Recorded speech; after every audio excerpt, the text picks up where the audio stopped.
He walked into town with a leather sack full of gold and a look in his eyes that no man gets unless something worse than death is breathing down his neck. One offer, one night, one woman brave enough to say yes. In the brutal heart of a Colorado winter, a legendary mountain trapper named Rowan Blackridge did something that made grown men laugh and then go quiet. He offered his entire fortune to any woman willing to marry him before the sun came up. Nobody understood why. Nobody asked the right question. Nobody except her. Drop a comment and tell me what city you're watching from. I want to see how far this story travels. If it moves you, hit like and stay until the very end. This one's worth it. The cold came early that year. Not the kind of cold that bites at your ears and makes you walk a little faster. This was the other kind, the kind that settles into the bones of a town and stays there, heavy and mean, like a debt that won't be paid. By the first week of November, the mountains north of Silver Creek had already swallowed themselves in white. The passes closed, the trails turned to ice, and the people who lived in that valley learned, the way frontier people always learned, that the wilderness didn't care about their plans. Silver Creek wasn't much to look at, even in the summer months. A single main road that turned to mud when it rained and cracked to dust when it didn't.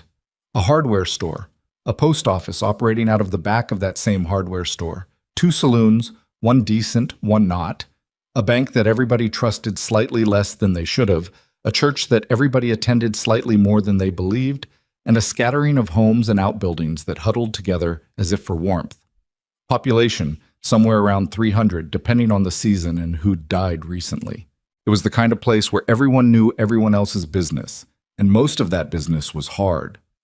Rowan Blackridge rode into Silver Creek on the evening of November the 4th, and people noticed him immediately, the way they always did, and not entirely because they were glad to see him. He was a big man, not soft big the way some men got when they had money and comfort, but hard big, the kind built by years of hauling traps through chest-deep snow and sleeping on ground that would kill you if you let your guard down for even one night. He stood somewhere past 6 feet, with shoulders that filled a doorframe and hands that looked like they'd been carved from the same dark wood as his rifle stock. His hair was black going gray at the temples, cut rough, like he'd done it himself with a hunting knife over a creek reflection.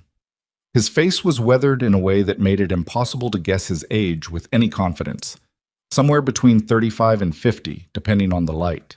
He had a reputation in that valley, not a warm one, but an honest one. People said Rowan Blackridge had trapped more fur in one season than most men managed in 5. They said he knew the mountain passes the way other men knew their own kitchen floors. They said he'd once walked 20 miles in a blizzard with a broken rib and a beaver carcass over each shoulder, and arrived at the trading post looking more irritated than hurt. What they also said, quieter, and only among themselves, was that Rowan Blackridge was not an easy man to know. He didn't visit Silver Creek often, and when he did, he didn't stay long. He traded his furs, resupplied his provisions, drank one whiskey at the decent saloon, and left before anyone could get comfortable around him. He wasn't rude about it. He just wasn't warm. There was a wall around the man that most people didn't even try to climb, because the look in his eyes suggested that attempting it would be more trouble than it was worth. So when he rode in that November evening and tied his horse outside the Miners' Rest Saloon, the few people on the street gave him the usual nod and went about their business. Nothing unusual. Rowan Blackridge, come to trade before winter locked everything down. What happened inside that saloon, though, that was something else entirely. The Miners' Rest was doing reasonable business for a Tuesday. 6 men at the bar, another 4 at the card tables, the barkeep polishing a glass that would never truly be clean, and a fire in the hearth that smelled of pine sap and wet wool. Nobody paid much attention when Rowan came through the door, other than a quick glance and the usual murmured acknowledgement. He walked to the bar, ordered whiskey, drank it standing up the way he always did, without bothering to remove his coat or his gloves. The barkeep, a heavy-set man named Doyle with a mustache that had seen better decades, refilled the glass without being asked. "Cold out," Doyle offered. "Yes," Rowan said. That was approximately the extent of their conversation for the first 10 minutes. Then Rowan set down his glass, reached into the interior pocket of his coat, and placed something on the bar that made Doyle stop polishing and stare. It was a leather pouch, the drawstring kind, about the size of a man's fist. It hit the bar with a sound that was dense and specific, the kind of sound gold makes when it lands on wood. "I need a wife," Rowan Blackridge said. Not loud, not soft, just stated, the way a man might state that he needed a new pair of boots. The nearest card game went quiet first, then the bar. Then, by some mysterious frontier communication that required no words, everyone else in the room seemed to understand that something worth paying attention to was happening. Doyle blinked. "I'm sorry?" "A wife," Rowan said it again. "Tonight, before sunrise."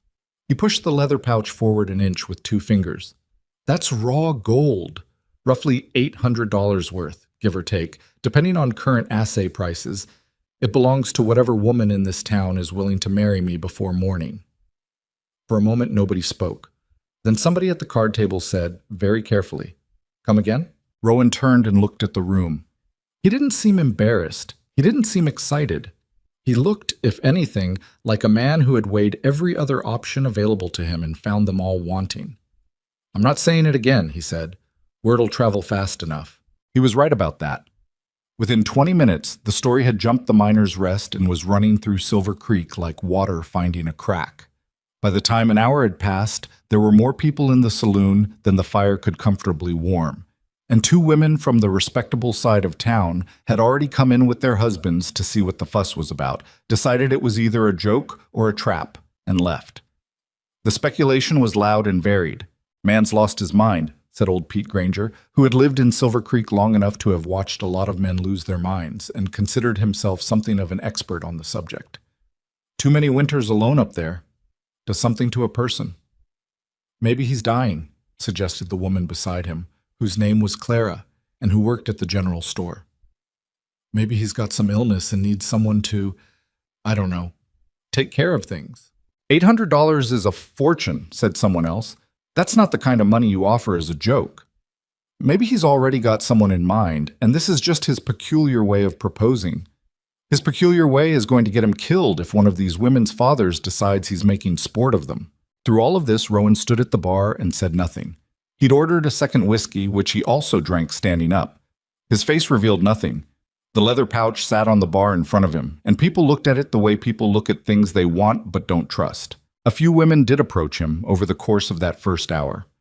One was young, maybe 17, who came in giggling with 2 friends and asked if it was true what everyone was saying, and then went crimson when he turned those flat dark eyes on her and said yes. It was true. She left without another word.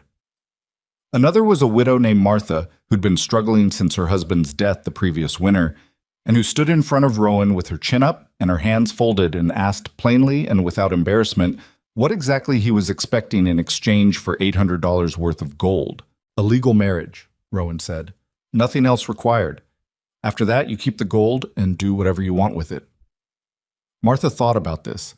She was a practical woman, but something in his face, the flatness of it, the way he kept glancing toward the door as though he expected something terrible to come through it, made her uneasy in a way she couldn't name. "Why?" she asked. He looked at her for a moment and then looked away. "Personal reasons." She shook her head slowly and said she was sorry, but no. He nodded like he'd expected that too. By 9 o'clock, the saloon was full, and the mood had shifted from curiosity to something closer to dark entertainment. Men were making bets, not about who would take him up on it, more about whether anyone would at all. The general consensus, voiced by Doyle the barkeep after his 3rd whiskey of the evening, was that Rowan Blackridge had lost some essential screw that was required to function as a normal human being, and that whatever he was trying to accomplish tonight, he wasn't going to accomplish it. Rowan stood at the bar and let them talk. Evelyn Harper came in through the side door at 9:15, which is how she came into most places, quietly, from the less obvious entrance, as though she'd learned early that front doors invited attention she couldn't afford. She was 31 years old, though she looked both older and younger than that depending on the moment. Older in her eyes, which had a permanent tiredness behind them that sleep couldn't fix. Younger in the way she moved, quick and precise, like someone who'd taught herself to be efficient because inefficiency had costs. She was not what men in that town described as a beauty, though she wasn't plain either. She had a face that required looking at twice to understand.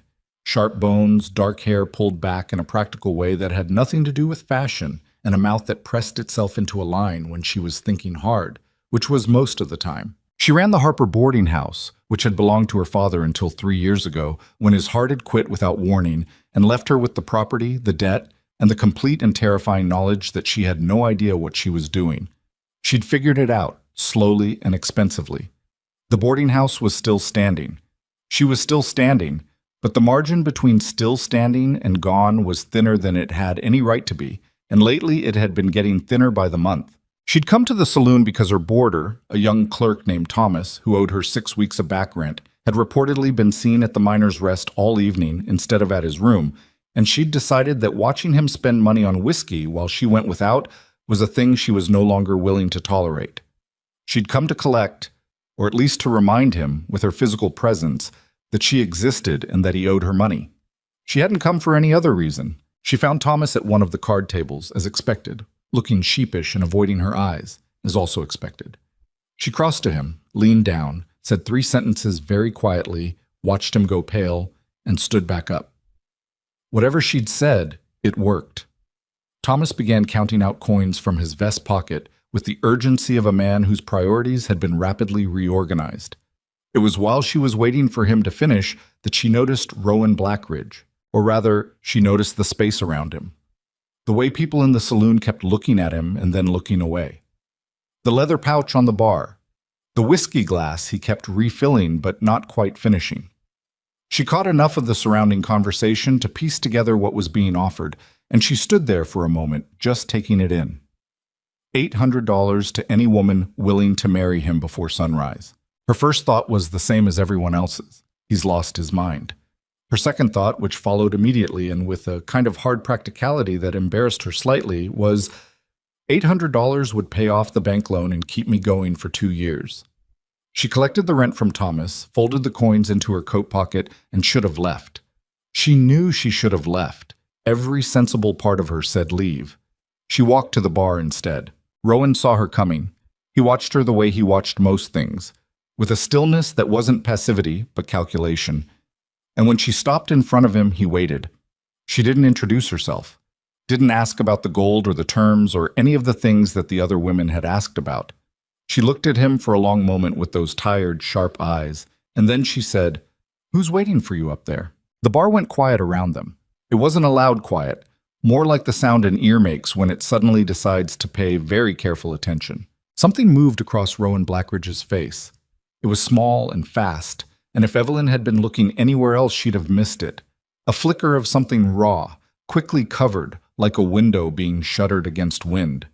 In the 3 seconds it took him to compose his expression back to blankness, she saw what nobody else in that room had thought to look for. He wasn't desperate. He was scared. Not for himself. That was the thing. It clearly wasn't himself he was scared for. She'd seen plenty of frightened men in her life, and they all had a particular look. A certain pulling inward. The animal reflex to protect the self. This wasn't that. This was something pointed outward, focused on something or someone that wasn't in this room, and whatever it was enough to drive a man like Rowan Blackridge into a town he preferred to avoid and offer $800 in gold to a room full of strangers. He didn't answer her immediately. He looked at her like he was trying to decide something. "You're the Harper woman," he said finally. "The boarding house." "Yes." "You're in debt. Most people in this town are in debt. Yours is about to come due." He said it without cruelty. Just a fact. She didn't flinch. "Most things come due eventually. You didn't answer my question." He picked up his whiskey glass, looked at it, set it back down without drinking, turned it in a slow circle with 2 fingers. Around them, the saloon had achieved that particular density of silence that a crowd gets when it's trying very hard to pretend it isn't listening. "It's not a who," he said. "It's a who and a situation. And the situation is—" He stopped, started again. "There's someone who needs protection that I can't provide alone. Not legally." His jaw tightened. "I need a wife. It's not for companionship. It's a legal arrangement. There are papers. The marriage needs to be real enough to hold up in a court if it comes to that." "A court?" Evelyn repeated. "Yes. So you're in some kind of legal trouble." Not me. Not yet. The way he said not yet told her something.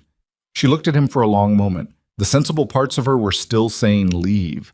The part of her that had kept a boarding house alive for 3 years through nothing but sheer refusal to quit was doing something else.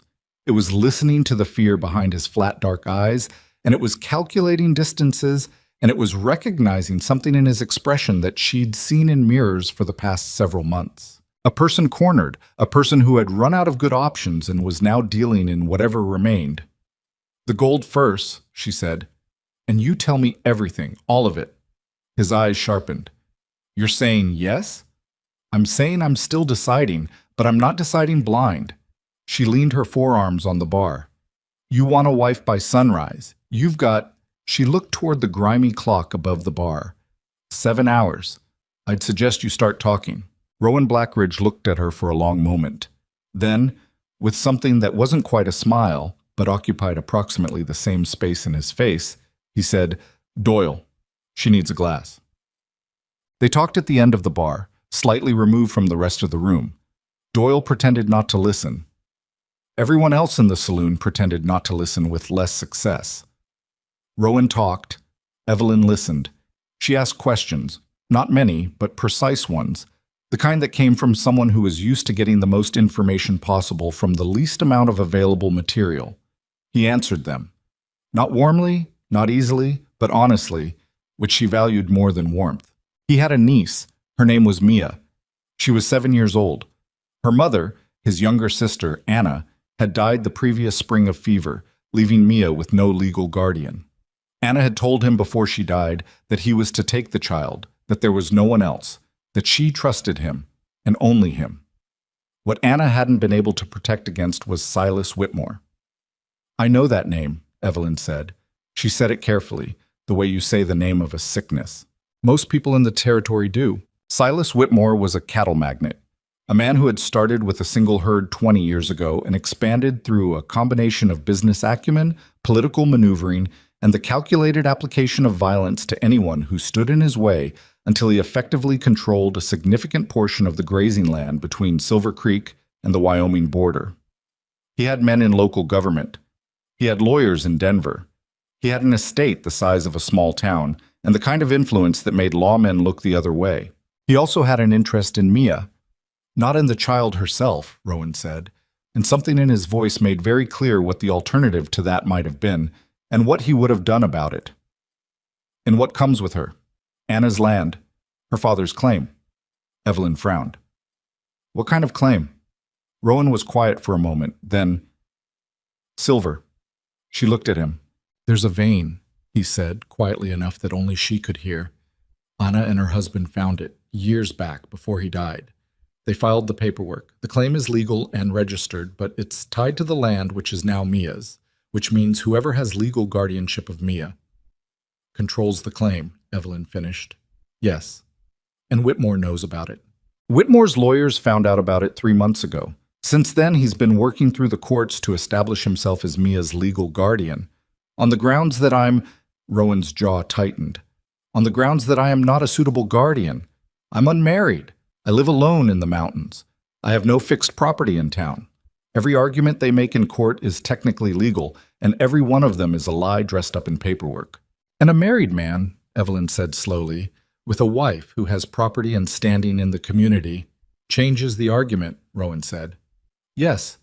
She turned her glass in her hands, looked at it, looked at him. "Where is she now?" "Mia?" "The cabin. My cabin, up in the North Range. She's been there since October. I have a neighbor woman, Mrs. Alderley, who's been staying with her while I came down to—" He stopped. "To find a wife," Evelyn said. "To find a solution." The distinction seemed important to him. She almost smiled at that. Almost. "And Whitmore's men?" she asked. "Are they aware of where she is?" The way his eyes changed was all the answer she needed. "That's why it has to be tonight," she said. It wasn't a question. "I got a message 3 days ago. His lawyers are pushing for an emergency custody hearing. They've scheduled it for a week from now. If I go into that courtroom as a single man, I lose. If I show up married with a wife who owns property in town, it changes everything." He met her eyes directly. I know this isn't what you thought your life would look like. She laughed once, a short, dry sound. No. But then, nothing about my life looks like I thought it would. She straightened. I have conditions. He waited. The gold pays my bank debt. Not the whole 800. I'll give you an accounting, but it's roughly $430. The remainder of the gold stays in a joint account until the legal situation is resolved, at which point we discuss the arrangement. She held up a hand before he could speak. I also need to be told everything, not the version you think I can handle. Everything. If I'm walking into something, I walk in with all the information. That's reasonable. One more thing. She looked him directly in the eyes. Whatever this arrangement is, whatever legal thing we need it to be, the child comes first. Not the claim, not the money, not your reputation or mine. Mia. Something shifted in him. It was subtle, the way tectonic things are. You don't see the ground move, you just feel a faint vibration underfoot, and afterwards things look slightly different. Yes, he said. That's always been the point. She held out her hand. He looked at it for a moment, then shook it. His grip was what she'd expected. Careful. Like someone who'd learned to be careful with things he might accidentally break. I know a judge, she said. He's asleep and he'll be furious, but he owes me a favor and he's honest, which is rare enough around here to be worth something. You know a judge. My father lent him money 20 years ago, and he paid it back with interest and his personal gratitude. She picked up her glass, drained the last of it, set it down. He performs legal ceremonies when correctly motivated. Put on your coat, Mr. Blackridge. He stood up from the bar. He was taller than she remembered, now that she was standing beside him rather than across from him. The leather pouch of gold sat on the bar between them. You can keep it, he said, nodding at the pouch. The whole thing. She picked it up, felt the weight of it, put it in her coat pocket next to Thomas's rent money, which suddenly seemed very small.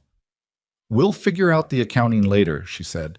Let's go wake up a judge. But Judge Harold Carey was, as Evelyn had predicted, asleep and furious to be woken. He stood in his doorway in a nightshirt and a robe that had seen better decades, squinting at the two people on his porch with the expression of a man who has been pulled from the first deep sleep of a long, cold night and is not inclined to be charitable about it. Evelyn Harper, he said. It is nearly 10 o'clock in the evening. I know, she said. I'm sorry, Harold. You don't look sorry. I'm pragmatically sorry. I need a marriage performed. He looked at her, looked at Rowan, who was standing slightly behind her, hat in hand, with the expression of a man making every effort not to intimidate. The effort was only partially successful.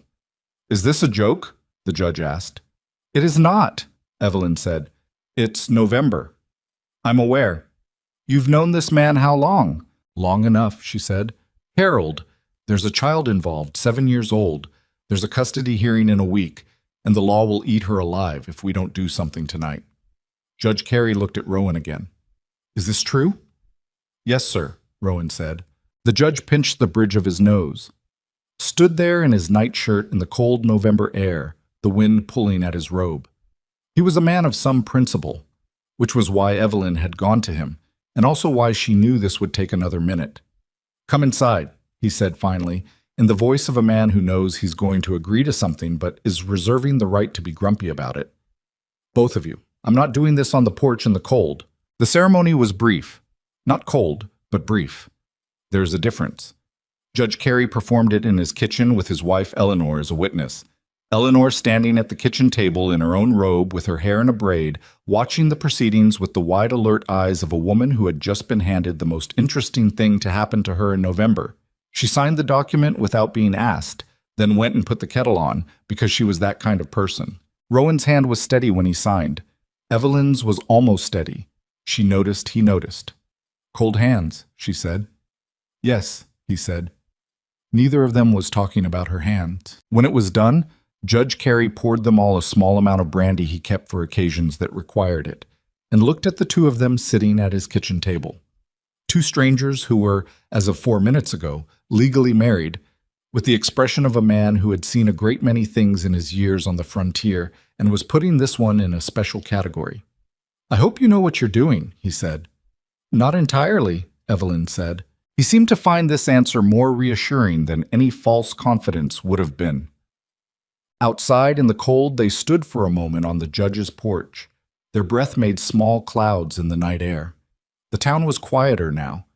The saloon crowd had thinned, the street was mostly empty, the mountains to the north were invisible in the dark, but present in the way mountains always are. That sense of enormous weight just beyond the edge of sight. Evelyn had $430 in debt, and she had married a man she'd known for 4 hours. "My boarding house," she said. "I need to arrange things. Get the place closed up for however long this takes. There's a woman who can take over the day-to-day. She's been helping me anyway. She knows how it runs." "How long will that take?" "A day. Maybe 2. She looked at him. "How much time do we have?" "If we leave by day after tomorrow, we should make the cabin before the next storm system comes in. It'll be bad. The weather reading up there has been warning for a week." He paused. "But Whitmore's men are—" He stopped. "Are already moving," she said. "Probably." She pulled her coat tighter, looked at the mountains she couldn't see. Somewhere up there in a cabin she'd never set eyes on, a 7-year-old girl named Mia was asleep under someone else's watch. In a wilderness that didn't know or care about custody hearings and legal claims, waiting for the one person in the world who had promised her she wasn't alone. "There's someone who needs protection that I can't provide alone, not legally." She didn't know this man. She knew his reputation, and she knew what she'd read in his face tonight. The fear, the desperation poorly hidden, the way he'd looked at the door every few minutes like he was measuring the time he had left. She knew that he hadn't lied to her, as far as she could tell.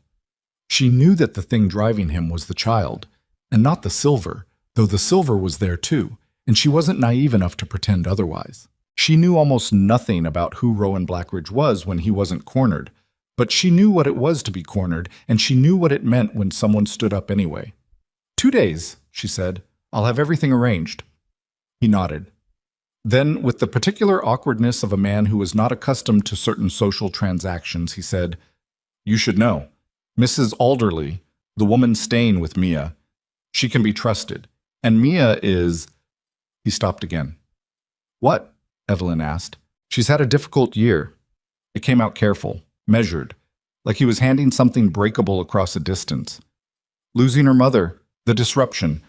She doesn't talk much anymore. She used to." Evelyn heard what he wasn't saying, the weight he'd been carrying alone up there in the snow. "We'll figure it out," she said. He looked at her. A real look, not the flat evaluation he'd given everyone else in the saloon, but something more unguarded, like a door opened by accident. "I'll pay you back," he said. "Everything." She tilted her head slightly. "We'll figure that out too." She went left toward the boarding house. He went right toward whatever arrangements he needed to make. Their breath mingled for a moment in the cold air between them, and then they were separate again, 2 strangers moving through a November night in a Colorado frontier town, carrying the weight of a decision that couldn't be undone and a child neither of them intended to fail. "Mom!"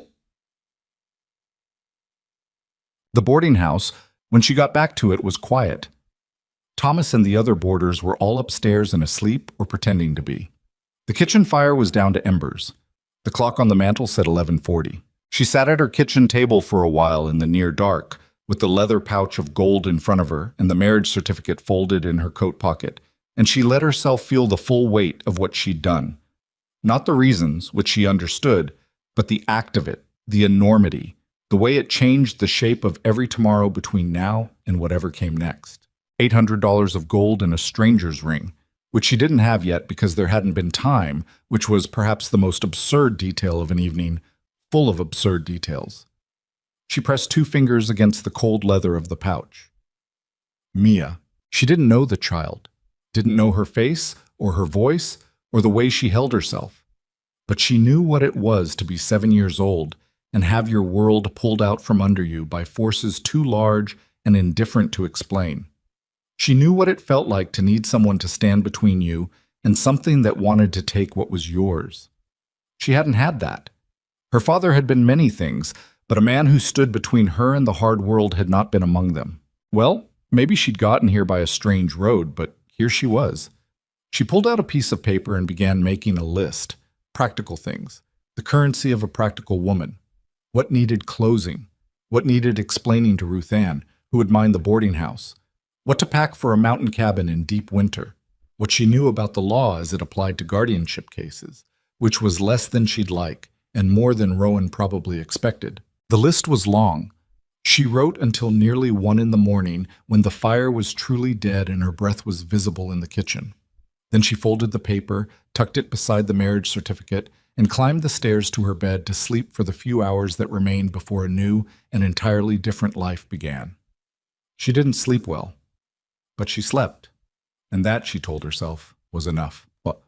2 days later at dawn, Evelyn Harper, Evelyn Blackridge, legally as of 72 hours ago, stood outside the boarding house with 2 packed bags and the address of a bank where a debt was about to be cleared. Rowan was waiting at the edge of town with a horse, a sled, and supplies enough for a 2-week siege. He looked like a man who hadn't slept, but was operating at a functional efficiency regardless. He looked at her bags, looked at her, nodded once. "Ready?" he asked. She thought about it honestly for half a second. "No," she said. "Let's go anyway." The North Road took them out of Silver Creek and into the foot of the mountains as the sun cleared the ridge behind them, pouring cold light across the snow. The town shrank in their wake. The pines closed in. The world got quieter and colder and larger in the way wilderness does, as if it has been patiently waiting for you to step off the edge of the map and into the place where the rules are different. Evelyn watched the trees pass and thought about a 7-year-old girl she'd never met, waiting in a cabin somewhere up in all that white. Rowan drove. He didn't talk, but once, on a long straight stretch of trail, where the snow lay unblemished on either side, and the only sound was the creak of the sled and the breath of the horses, she caught him glancing sideways at her with an expression she couldn't quite name. Not gratitude exactly, not suspicion exactly, but something in between, something that might, given sufficient time and sufficient reason, become something else entirely. She looked straight ahead at the mountains and didn't mention it. They had a week before a federal hearing would decide the fate of a child neither of them was willing to lose. The mountains waited. Whitmore's men were already moving, and somewhere ahead in the silence of a frozen wilderness, a little girl was counting on 2 strangers who didn't entirely trust each other yet to keep a promise the law had only barely given them the standing to make. The trees swallowed them. The trail narrowed. The cold deepened, and whatever was waiting for them up in the white, they were going to face it. The trail into the North Range was not a road so much as a suggestion, a narrowing of the trees, a depression in the snow that indicated something passable had existed here before the winter buried it. Rowan drove the sled with the particular focused silence of a man reading a text that most people couldn't see, scanning the tree line, the grade of the slope, the way the snow lay on the branches overhead.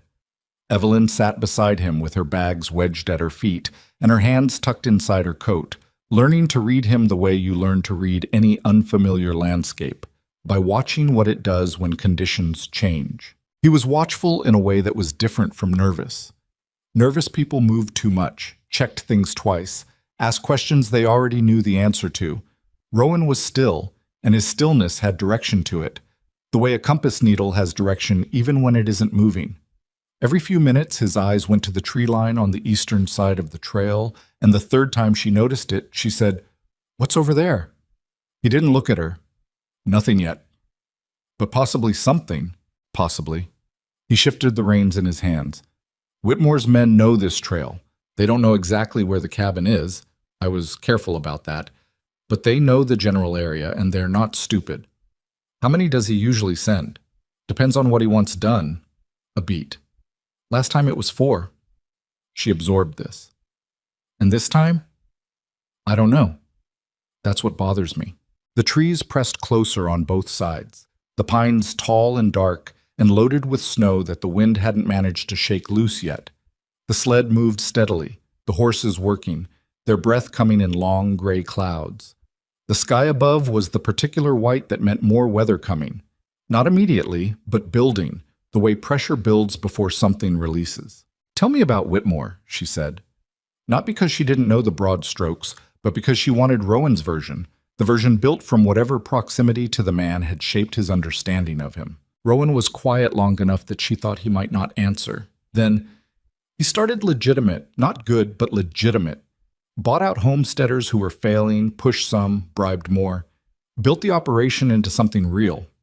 He paused. The problem with a man like that is he gets to a certain size and the law becomes something he manages instead of something he obeys. He's got the county sheriff in his pocket, 2 members of the territorial legislature. His lawyers they're good. They're the kind of good that makes doing the wrong thing look exactly like doing the right thing, on paper. And Anna's claim, Evelyn said.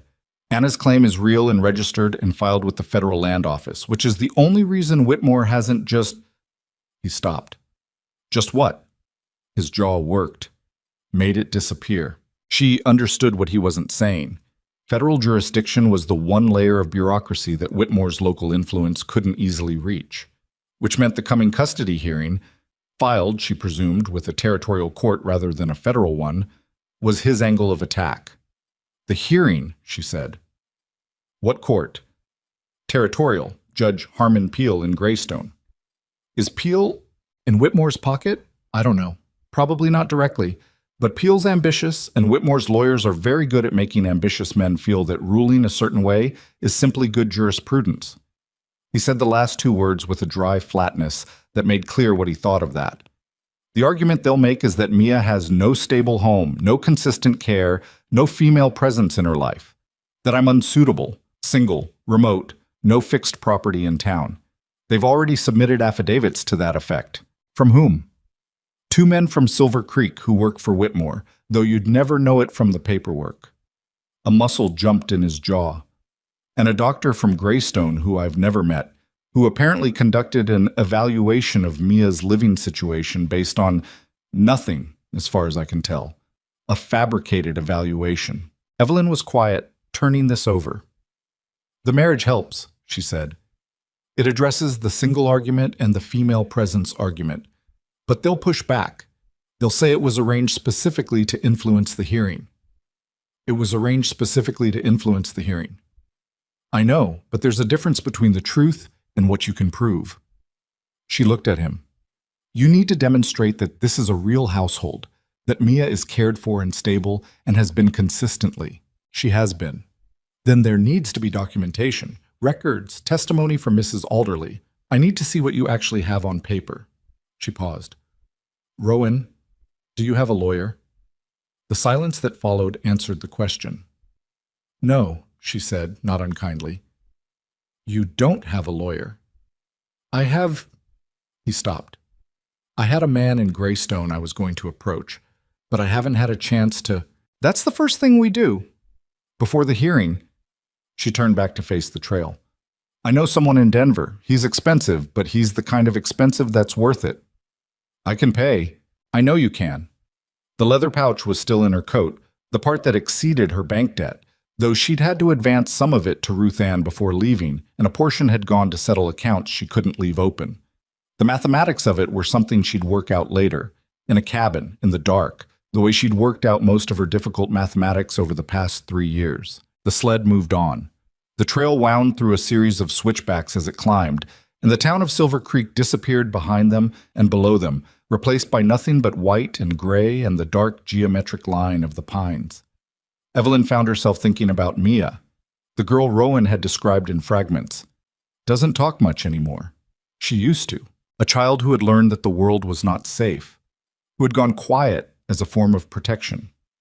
Evelyn understood that particular adaptation in a way she might not have, had she led a different sort of life.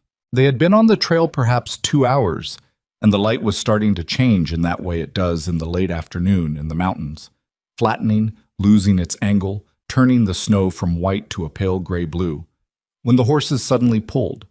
Not dramatically, not rearing, but both animals lifted their heads and shifted in that particular way that meant their noses had found something their eyes hadn't reached yet. Rowan's body changed.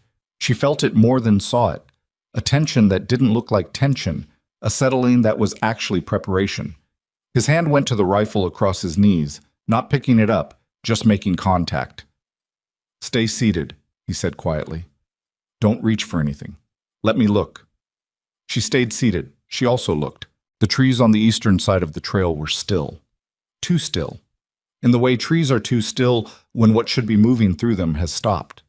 A bird that had been working through the upper branches of a pine about 60 yards ahead had gone quiet.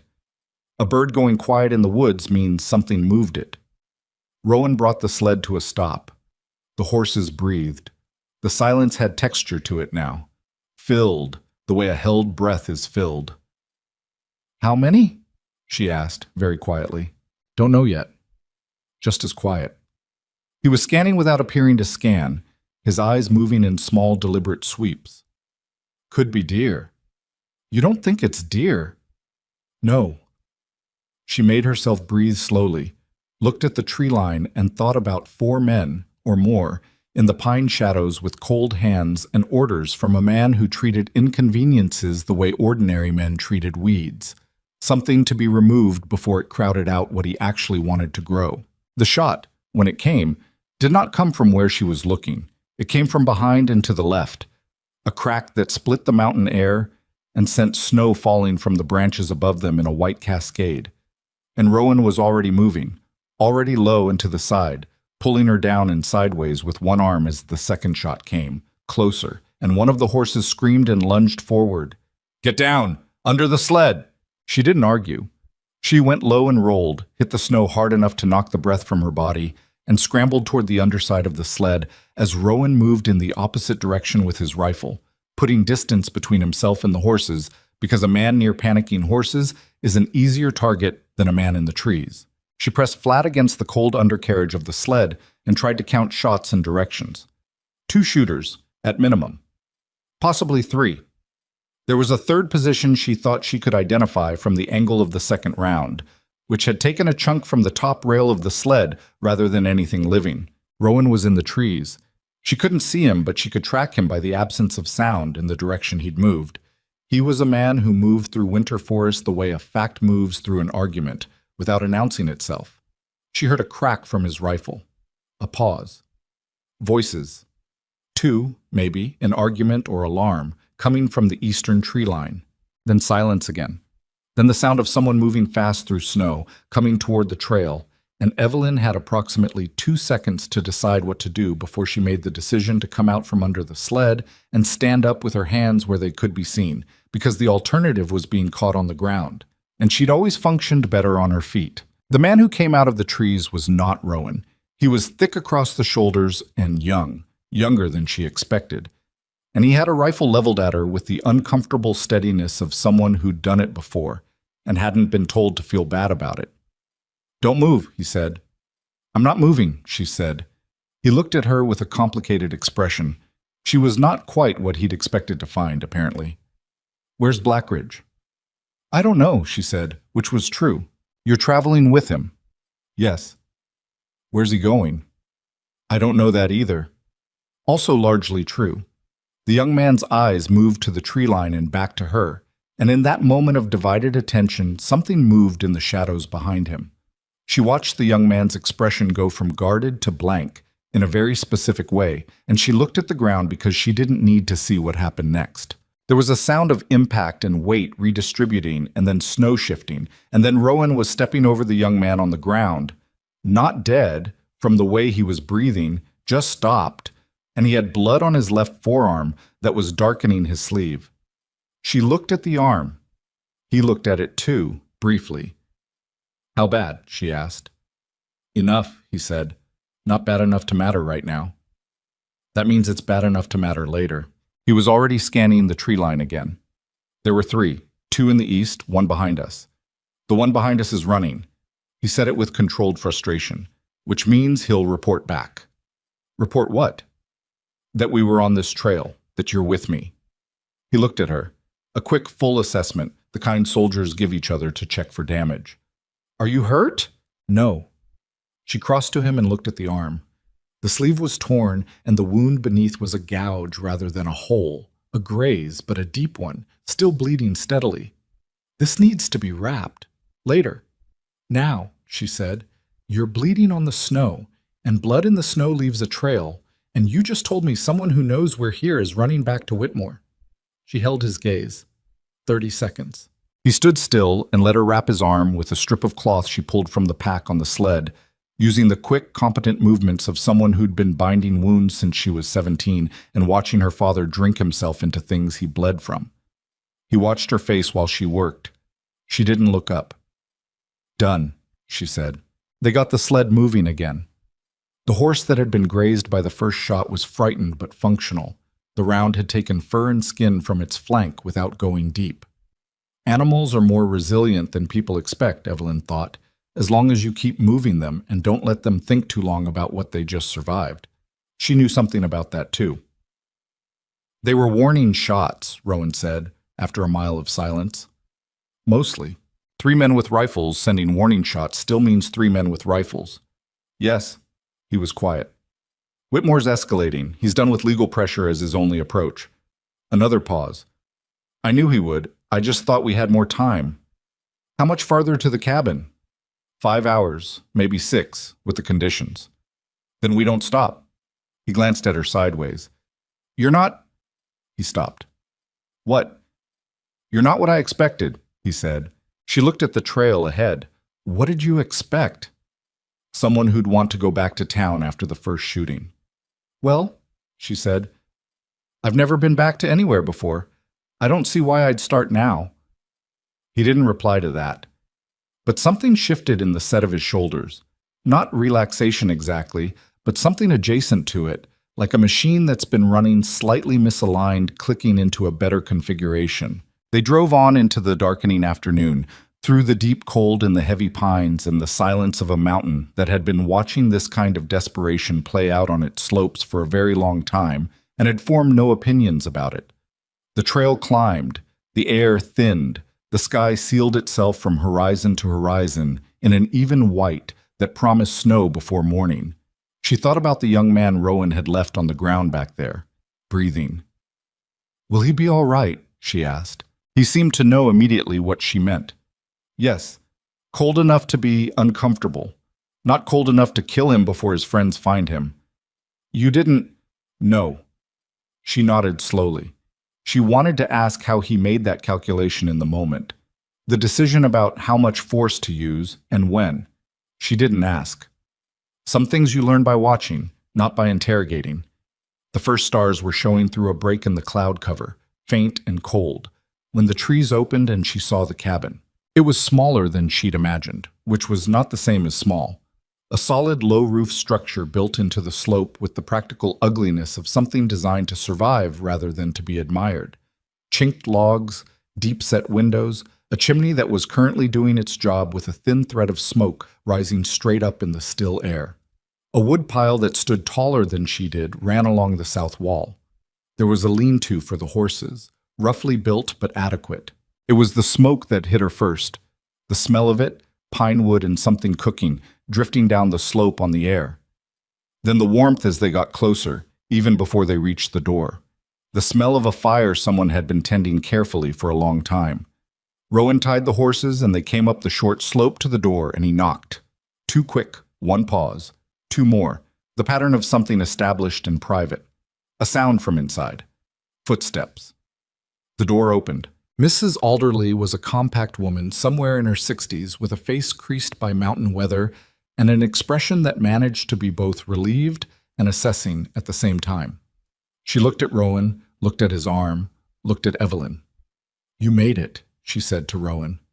"We made it," he said. He looked past her into the interior of the cabin. "Is she—" "Asleep," Mrs. Alderley said. She fought it. She's been—" The woman's eyes went again to Evelyn, with the careful look of someone deciding how much to say. "She's been asking for you." Something in Rowan's face changed with a completeness that startled Evelyn. All the hard-earned blankness, the deliberate flatness that she'd watched him maintain through a cold drive, a firefight, a 6-hour ride through deteriorating weather, it simply fell away. What replaced it was the face of a man who was terrified of failing one specific person. "Let me—" he started. She's asleep," Mrs. Alderley said again, firmly, but not unkindly. "Let her sleep. You'll see her when she wakes." She stepped back from the door. "Come in out of the cold, both of you, and whoever bandaged that arm needs to do it properly." They came in. The cabin's interior was one main room with a sleeping alcove off the back, currently curtained. Small table, 2 chairs, a narrow cot against one wall, the fireplace dominant and well fed. It was not a comfortable space so much as a sufficient one, the kind of space that met needs without apologizing for having nothing extra to offer. On the table was a clay mug and a child's glove, small and worn, lying palm up as though just removed. Evelyn stood in the cabin doorway for a moment, adjusting to the warmth and the smell and the reality of where she was. She'd had 2 days to prepare for this in practical terms. She'd packed, arranged, managed, listed. She had not, in all that practical preparation, spent much time on the fact that she was about to meet a child who had recently lost her mother, whose entire life was under siege by a man she'd never met, and who was going to wake up tomorrow morning to find a strange woman she hadn't asked for sitting at her uncle's table. Mrs. Alderley, who had apparently seen something of what crossed her face, handed her a cup of coffee that tasted like it had been brewed several hours ago and had just been waiting for someone to need it. "She's a good child," the older woman said quietly. "Stubborn, doesn't trust easy, takes after her uncle, which is either a compliment or a warning depending on who you ask." She gave Rowan a look that he accepted without comment. "She'll come around. Children are more adaptable than we give them credit for." "And less adaptable than we need them to be," Evelyn said. Mrs. Alderley looked at her with a reassessment that felt more approving than she'd have expected. "You're the Harper woman." "I was," Evelyn said. "Now I suppose I'm the Blackridge woman. It'll take some getting used to." Rowan, from the corner where he'd been allowing Mrs. Alderley to properly rebandage his arm with the resigned expression of a man submitting to a ritual he knows better than to resist, glanced up at that. Evelyn didn't look at him. The cabin settled around them, the fire working, the cold pressing at the walls without getting in. Mrs. Alderley cooked, which was to say she put a pot that had been waiting on the fire back to working temperature and produced a meal that was simple and adequate and tasted better than anything Evelyn had eaten in a week, though she attributed some of that to the cold and the events of the day. After they'd eaten, after Mrs. Alderley had declared the arm acceptable and settled herself onto the narrow cot with the matter-of-fact efficiency of someone who'd learned to sleep anywhere, Evelyn sat at the table with what remained of her coffee and the documents she'd had the presence of mind to bring: the marriage certificate, the paperwork from the bank, and a folder of what she'd been able to pull together in 2 days from public records about the Mia's birth registration and Anna's land claim. Rowan sat across from her. He'd been quiet for the last hour, a different kind of quiet than the watchful silence of the trail, turned inward, tired, the way people get when they've been running on urgency and the urgency has momentarily paused. "The ambush today," she said. He looked up. "They'll report where we are, roughly, which means Whitmore knows we made it to the mountain." "Yes." He'll push up the timeline. If he was planning to wait for the hearing, he's not planning to wait for the hearing anymore, Rowan said. He might have been willing to fight it in court before. But now he knows you're here, and he knows what that changes legally. He looked at his hands on the table. Big, scarred hands, steady. A man like Whitmore doesn't lose in courts. Not because the law favors him, because he makes the law favor him. By the time we get to that hearing, he'll have had 2 weeks to work on the judge, the clerk, the witnesses. A pause. The hearing was always going to be a fight. Now it's going to be a different kind of fight. She spread the land claim papers on the table between them. "Tell me everything you know about this silver claim. Where it was filed, when, who witnessed it." He looked at the papers, looked at her. "It's late." "It's early yet by the standards of the problem," she said. "Tell me." He told her. It took 40 minutes, and she asked questions throughout. Not the kind of questions that are looking for reassurance, but the kind that are mapping a structure, finding where the joints were, where the weaknesses might exist, what could be attacked, and what couldn't. He watched her take notes in her precise small handwriting, and he said, at one point, "You've done this kind of thing before, reading documents, looking for something." "My father left the boarding house in debt and his affairs in disorder," she said without looking up. "I spent the first year learning what I could and couldn't legally be held responsible for." She paused her writing. "It's a particular education. Expensive. The most expensive I've ever had." She went back to writing. "But useful, as it turns out." The fire crackled. Mrs. Alderley breathed slowly on the cot.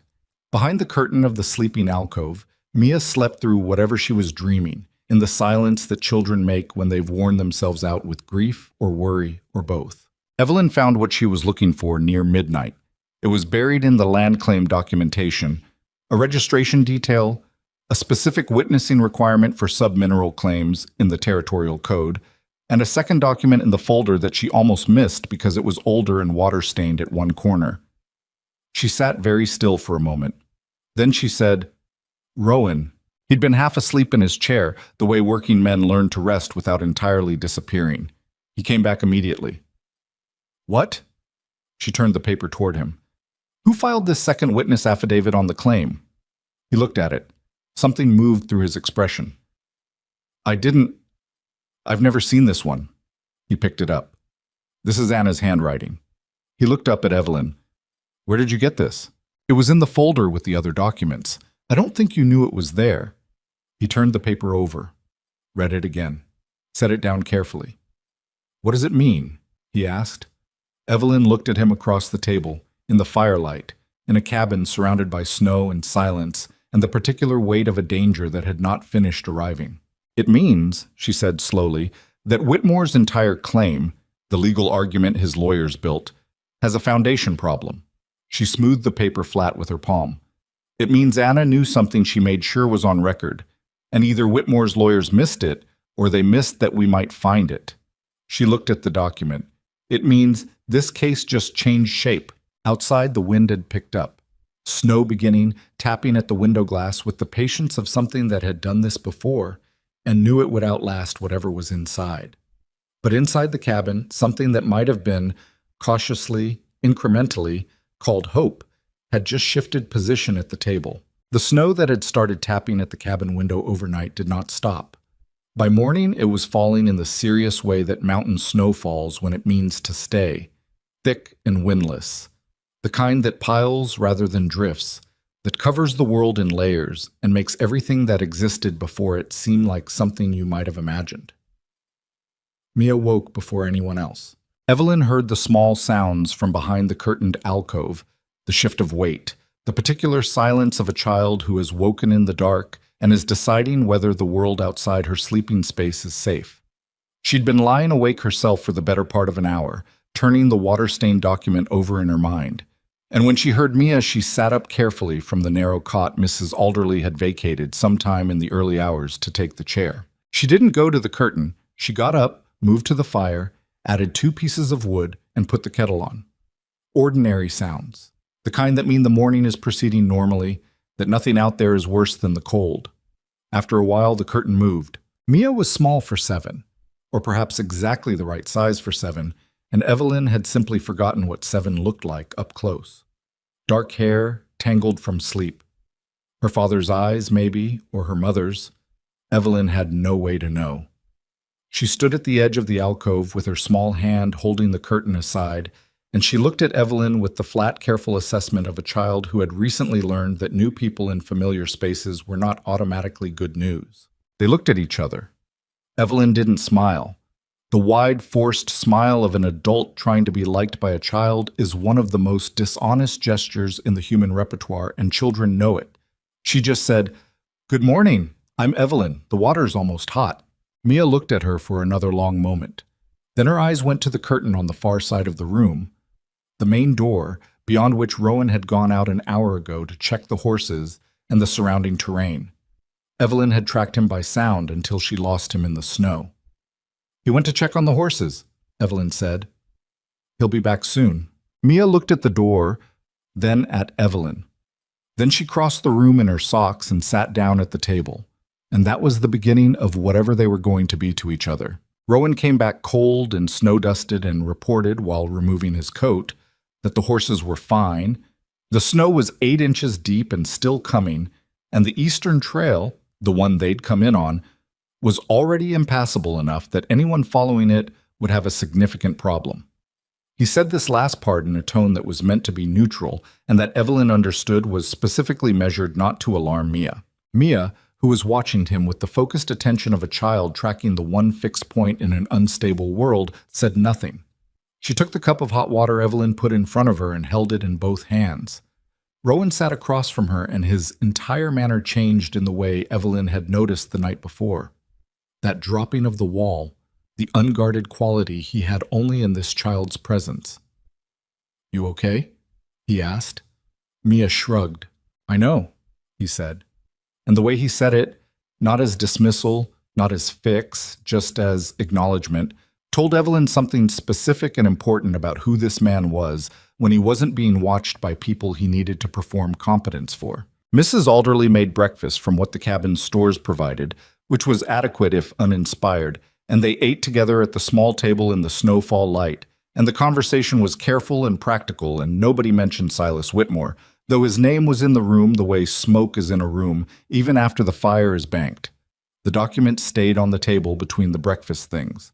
After Mia had drifted to the window to watch the snow, her small figure outlined against the white light, breath fogging the glass, Rowan picked up the paper and read it again with the attention of someone who needs to understand a thing, not just have been told about it. "Walk me through it again," he said. The legal part. Evelyn sat across from him. The Territorial Code for Submineral Claims has a specific witnessing requirement.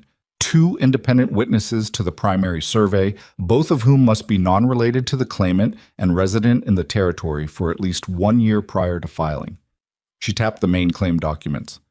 Anna's original filing has 1 witness, a man named Colum Reedy, which is proper and registered. But the secondary affidavit, she touched Anna's water-stained document, names a second witness and includes a notation that a secondary survey was conducted 8 months after the original, which would have been required if the claim boundaries were amended. "Anna amended the boundaries," Rowan said slowly. "She told me. She found more the second year. She extended the claim." "Right. And when you amend claim boundaries, the amendment has to be filed with the same witnessing requirements as the original, and filed at the federal land office, not just the territorial one." He was quiet, working through it. Whitmore's lawyers built their entire legal argument on the territorial filing. The amended claim, the actual current extent of what Mia owns, is registered federally. Whitmore's lawyers either don't know about the amendment, which I find unlikely given how thorough they've apparently been, or they found it and determined no one else would. She looked at him. This document shouldn't have been in that folder. If it was submitted with the federal amendment, there should be a corresponding record in Denver. This looks like Anna's personal copy, the one she kept. "She kept all her papers in a tin box," Rowan said. "After she died, I took everything. I didn't go through it properly. I just kept it." "The tin box is here?" "Under the floorboard in the alcove." Evelyn looked at him. "We need everything in that box." He got up, went to the alcove, came back with a battered tin box that had once been painted green and was now mostly rust at the edges. He set it on the table and opened it, and what came out of it was the disorganized record of a woman's life. Letters, receipts, a child's drawing, more documents, a photograph, a small cloth bag with something hard inside it. They went through it together, piece by piece, while the snow fell and Mia watched it from the window, and Mrs. Alderley quietly did the things that kept a cabin livable. The second document they found, underneath a letter in Anna's handwriting that Rowan put aside without reading, in the private way of someone not ready, was a correspondence from the federal land office in Denver, dated 14 months ago. A confirmation of the amended claim filing, an acknowledgement number, a signature from a federal registrar. Rowan read it twice, set it down. "She knew," he said. "She knew she was sick by then. She was making sure it was all in place." The thought of Anna doing that, filing papers, getting witnesses, keeping copies, making sure her sick hands tied every knot against the people who would come after her daughter's inheritance, sat in the room with a weight that had nothing to do with legal strategy. Evelyn didn't say anything for a moment. Then, carefully, "She did everything right. The problem is that nobody knew to use it. Until now." Until now. She stacked the documents in a careful order.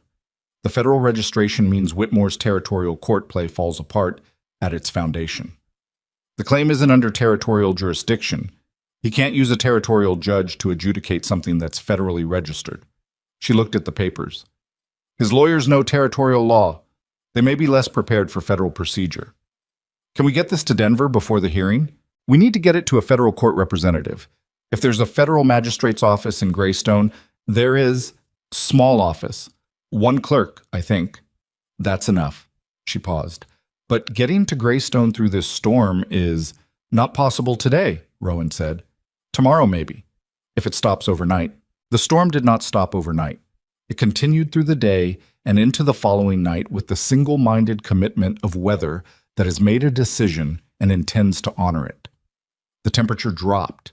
The snow reached a depth that meant the horses would struggle, which meant the trail was functionally closed in both directions, which meant they waited. Waiting in a small space with a frightened child and an uncertain future was its own kind of test, and none of them passed it perfectly. Rowan was restless in the way confined men get restless. Not loud, but tight, energy without outlet, too many trips to the window.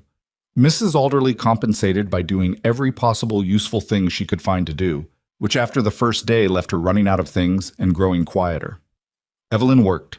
She organized the documents, wrote notes, thought through legal arguments, and tried not to let the four walls compress her thinking. Mia, for her part, moved through the cabin like weather of her own.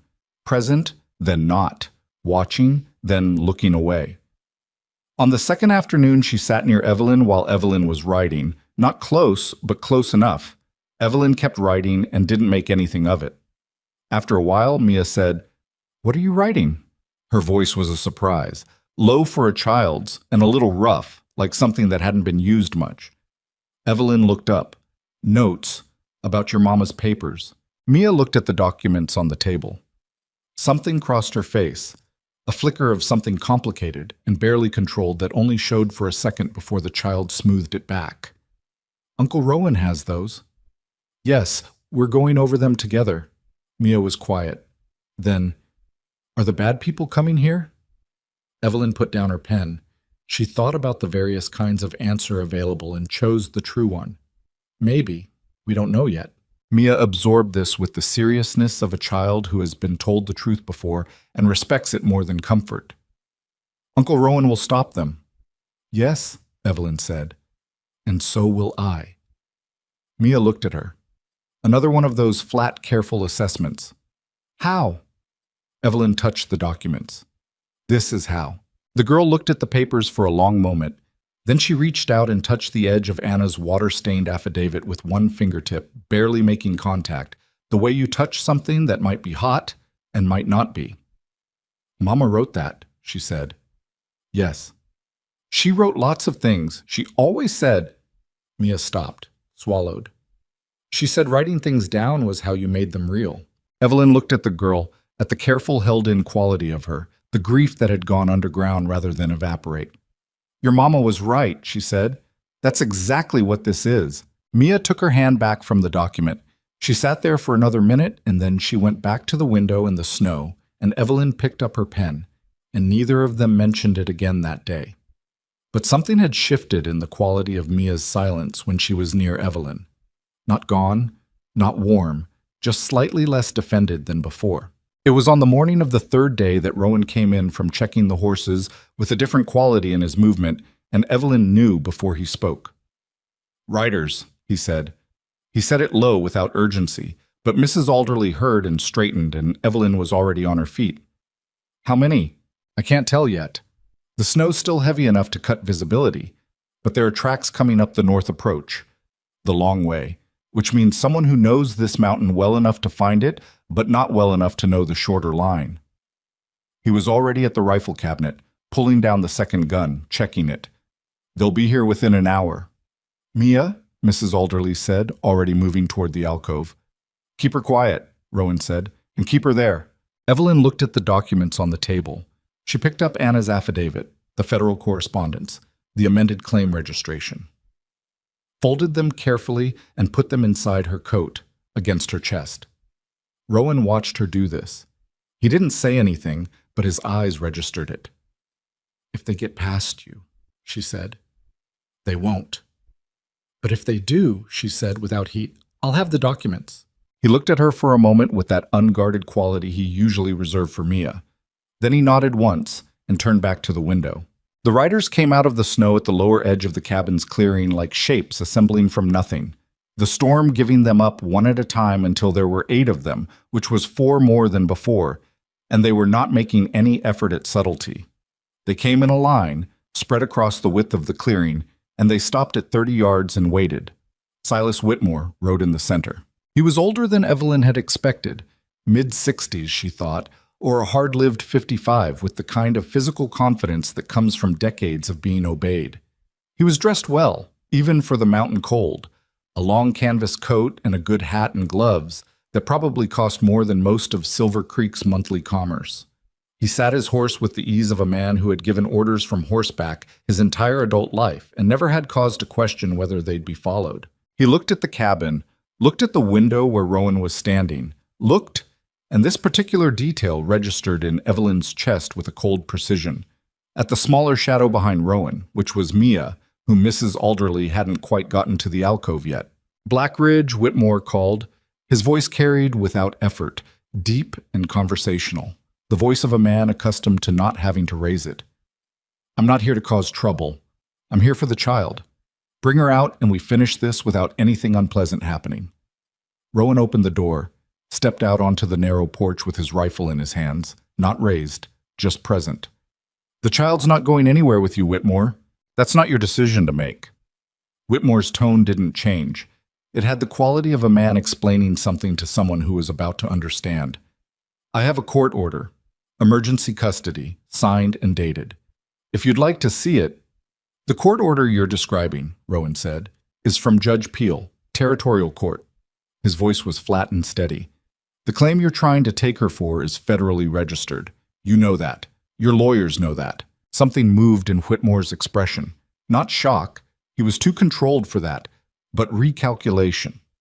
He looked at Rowan for a long moment, and then his gaze moved, almost involuntarily, to the cabin door, because he was a man who had made his fortune by reading situations correctly, and the situation had just indicated that there might be something in that cabin he hadn't accounted for. "Whatever paperwork you think you have," he started. "Doesn't matter to me right now," Rowan said. "What matters right now is that you're on my land with 8 armed men at a cabin where a child is sleeping, and that's something I'm asking you to consider very carefully." The standoff held its breath. The snow fell. The 8 riders sat their horses without speaking, and Evelyn could see from the window the particular quality of their stillness. Professional, but not committed, the way men look when they're waiting to see which way a thing tips before they decide how invested in it they are. She made her decision. She opened the cabin door and walked out. Rowan turned, a sharp, involuntary movement, his expression saying things he didn't have time to put into words. And she walked past him and stood at the edge of the porch and looked at Silas Whitmore across 30 yards of snow-covered clearing. Whitmore looked at her, looked at Rowan. "And you are?" "Evelyn Blackridge," she said. "Rowan's wife. Mia's legal guardian, jointly with my husband, as of 5 days ago." She let that register. "In case your lawyers hadn't updated your information." Something crossed Whitmore's face that she'd have called respect if she thought he was capable of it in its honest form. It was more like the recalibration of a chess player who has realized the board has one more piece on it than he accounted for. "Marriage of convenience," he said. "My lawyers will argue that in court." "They can argue whatever they like." She reached into her coat and withdrew the documents. Folded, slightly warm from being against her body, the water-stained corner of Anna's affidavit visible. She held them up, not opening them, just holding them. "Do your lawyers know about the amended claim filing, the federal registration 14 months ago, the confirmation number from the Denver land office?" Dead quiet. The kind of quiet that Evelyn had learned to recognize over 3 years of managing a boarding house full of people trying to hide things. The quiet of someone recalculating, fast, and not entirely liking the result. "Because if they do," she continued, and her voice was steady, steadier than she'd expected, "then they also know that everything you've built this custody argument on is sitting on a jurisdiction that doesn't apply. And if they don't," she looked at the document in her hand, "then you've spent a considerable amount of money and effort on a plan that had a hole in it the whole time." Whitmore's jaw had tightened. That document could be anything. "It is anything, until it's in front of a federal magistrate." She looked at him.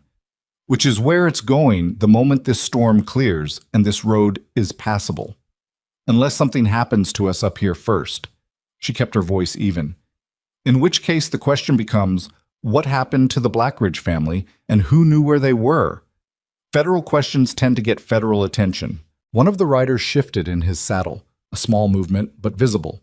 Evelyn didn't look at him. She kept her eyes on Whitmore. "I have 8 men," Whitmore said, quietly. The kind of quiet that is a different form of loud. "I know," she said. "And I have one document that can end your claim to that silver permanently. If I destroy it here, it slows things down. But Anna filed copies. There's a record in Denver. The tin box in that cabin has more." She tilted her head slightly. "You can't burn Denver." A long moment. The snow fell between them, indifferent and consistent. Then one of the riders, a man near the right edge, big in the shoulders, older than the rest, spoke, not to Whitmore but to the man beside him. He said it was a custody dispute. "It is," Whitmore said sharply. "There's a woman standing on a porch with papers," the rider said. "That ain't a custody dispute." "Harrison, I hired on to collect a child per a court order. That was the job." Harrison looked at Evelyn on the porch with an expression that wasn't quite respect, but was definitely not its absence. Shooting a woman holding papers on her own porch is a different job. Whitmore turned in his saddle. The movement was sharp and controlled and barely concealed something that was not. "You'll do what you're paid for." "I'll do what I agreed to," Harrison said. "Those are different things, it turns out." The rider beside Harrison, younger, who'd been watching Evelyn with the expression of someone doing arithmetic, said nothing, but his horse took a half step backward, not at his instruction, just following the animal's reading of the room. Whitmore looked at his men, all 8 of them. And he was a man who had built an empire on his ability to read a room, so what he saw registered, not immediately, not with any outward sign, but in the subtle readjustment of his posture, the way a man stands when he understands that the ground under his plans has changed grade. He looked back at Evelyn. "You're making an enemy," he said. "You made us enemies when you started this," she said. "We're just deciding how it ends." Another moment. Then Whitmore gathered his reins, and in the manner of a man who intends to leave before he is forced to, he turned his horse. He said to his men, without looking at them, "We're done here." Harrison went first, then the others, in ones and twos, peeling away from the clearing and back into the snow. One, the youngest, who'd been the most uncomfortable throughout, caught Evelyn's eyes as he turned his horse. He didn't nod or wave or make any gesture that could later be described as significant. He just looked at her for 1 second with an expression that said, "I understand what just happened, and I'm choosing which side of it to be on." Then the snow took them. Whitmore went last. He stopped at the tree line and looked back at the cabin, at Rowan on the porch with the rifle, at Evelyn with the documents, at the thin thread of smoke from the chimney that meant the fire was still burning and the people inside it were still warm. He looked for exactly long enough to make clear that this was a choice and not a retreat. Then the trees swallowed him too. Rowan's hand found Evelyn's arm. She hadn't realized she was shaking until he did. Not with fear exactly, more with the aftermath of something, the body's way of processing what the mind had been too busy to feel in the moment. "Inside," he said, quietly. Not a command, just a direction. She went inside. The cabin was warm. Mrs. Alderley had Mia in the alcove and came out when she heard the door, her face asking the question her mouth wasn't ready to form. "They're gone," Rowan said. Mrs. Alderley sat down in the chair by the fire and put her face in her hands, briefly, before putting it back and looking like herself again. Rowan leaned his rifle against the wall and stood in the middle of the cabin with his eyes on Evelyn, who had sat down at the table and was staring at the documents in her hands with the expression of someone who has just done something and is only now understanding what it was. "You walked outside," he said. "I know. I told you." "You didn't tell me anything," she said. "We didn't discuss it, and it needed to be done." He stood there. She could feel the argument in him, the part that wanted to point out all the ways it could have gone differently, all the versions of the last 10 minutes where it ended worse. She would have agreed with all of them. None of them were the version that had actually happened. "They didn't shoot," she said, "because they were hired men, not true believers. Because they had a line they weren't willing to cross, and I gave them a reason to find it. And if you'd been wrong?" She looked up at him. "I wasn't wrong." He looked at her. Something in his face was doing things she didn't entirely know how to read yet. Too many things at once, layered, the way a landscape is layered when you look at it from above. The curtain on the alcove moved. Mia came out, still in her socks, her hair worse than it had been in the morning, her eyes moving around the room to take inventory. Rowan, Mrs. Alderley, Evelyn. The documents, the rifle against the wall, the absence of anything that shouldn't be here. She looked at Evelyn. "Did the bad people go?" she asked. Evelyn folded the documents carefully and set them on the table. "Yes," she said. "Are they coming back?" "I don't know, but we'll be ready if they do." Mia came to the table and stood beside Evelyn's chair, not touching, not quite. She looked at the papers. "Mama's writing," she said. "Yes." Mia reached out and placed her small hand flat on top of the stack of documents, not grasping them, just putting her hand there. The weight of a child's palm on her mother's handwriting, on the thing her mother had spent her last careful months making sure was real enough to protect what she loved. Nobody spoke for a while. The fire burned, the snow fell. Outside, the mountain was quiet in the way it gets when the wind drops and everything holds. That specific winter stillness that is the absence of threat rather than the absence of life. Rowan pulled the second chair to the table and sat down. He didn't say anything. After a moment, he reached over and put the tin box back in the center of the table, and they began going through the rest of it. All of them. Evelyn sorting and reading, Rowan identifying, Mia occasionally pointing at her mother's handwriting and saying quietly what something was, because she had sometimes watched her mother write and remembered more than anyone had thought to ask her. The afternoon light changed. The snow thinned.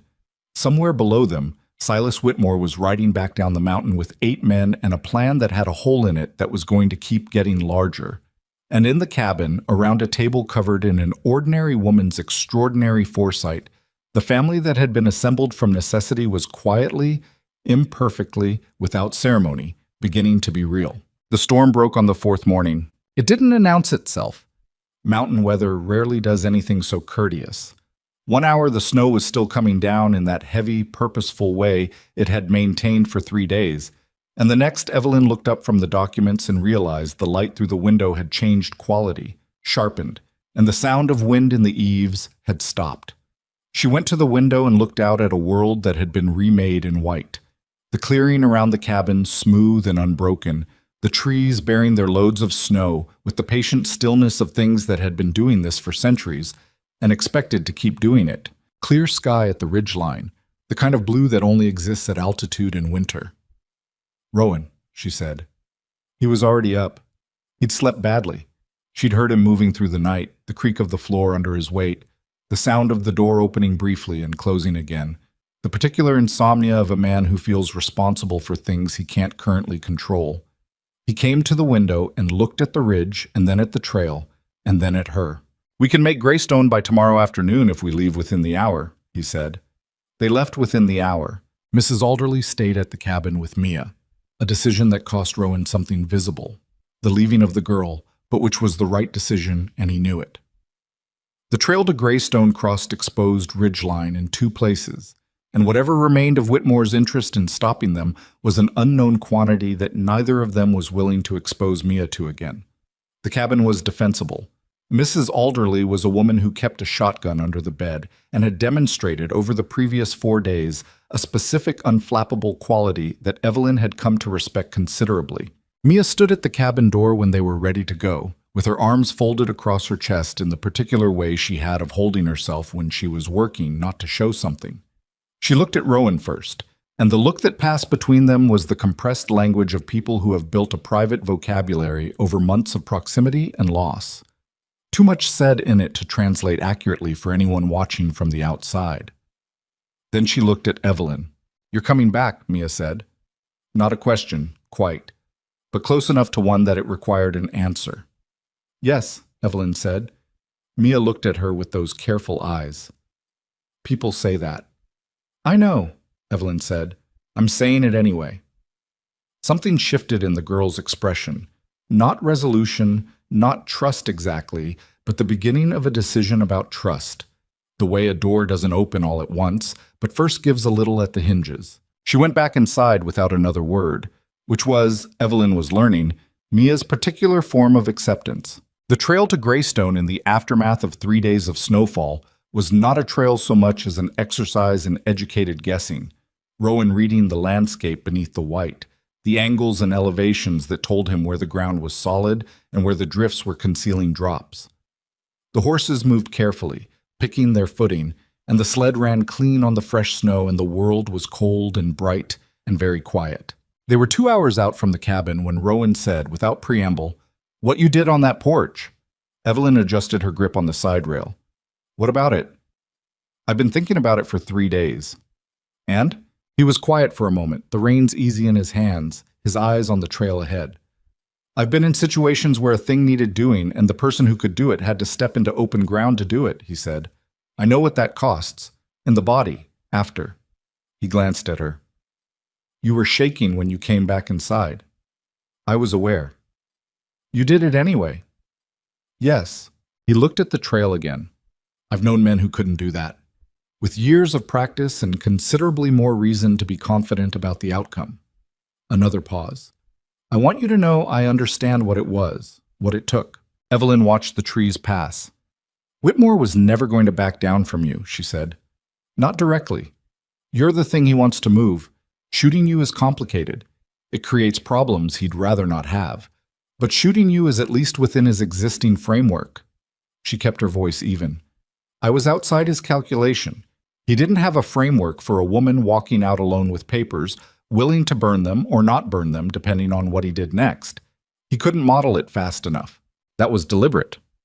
Most things I do are deliberate." He made a sound that was almost a laugh. Not quite, but close. The compressed version that gets out when a person isn't prepared for something to be funny, and it is anyway. They stopped at noon on a south-facing slope where the snow was shallower and ate what Mrs. Alderley had pressed on them before they left. Bread that was 2 days old but still honest, dried venison, 2 hard-boiled eggs that had survived the journey in a cloth-wrapped bundle.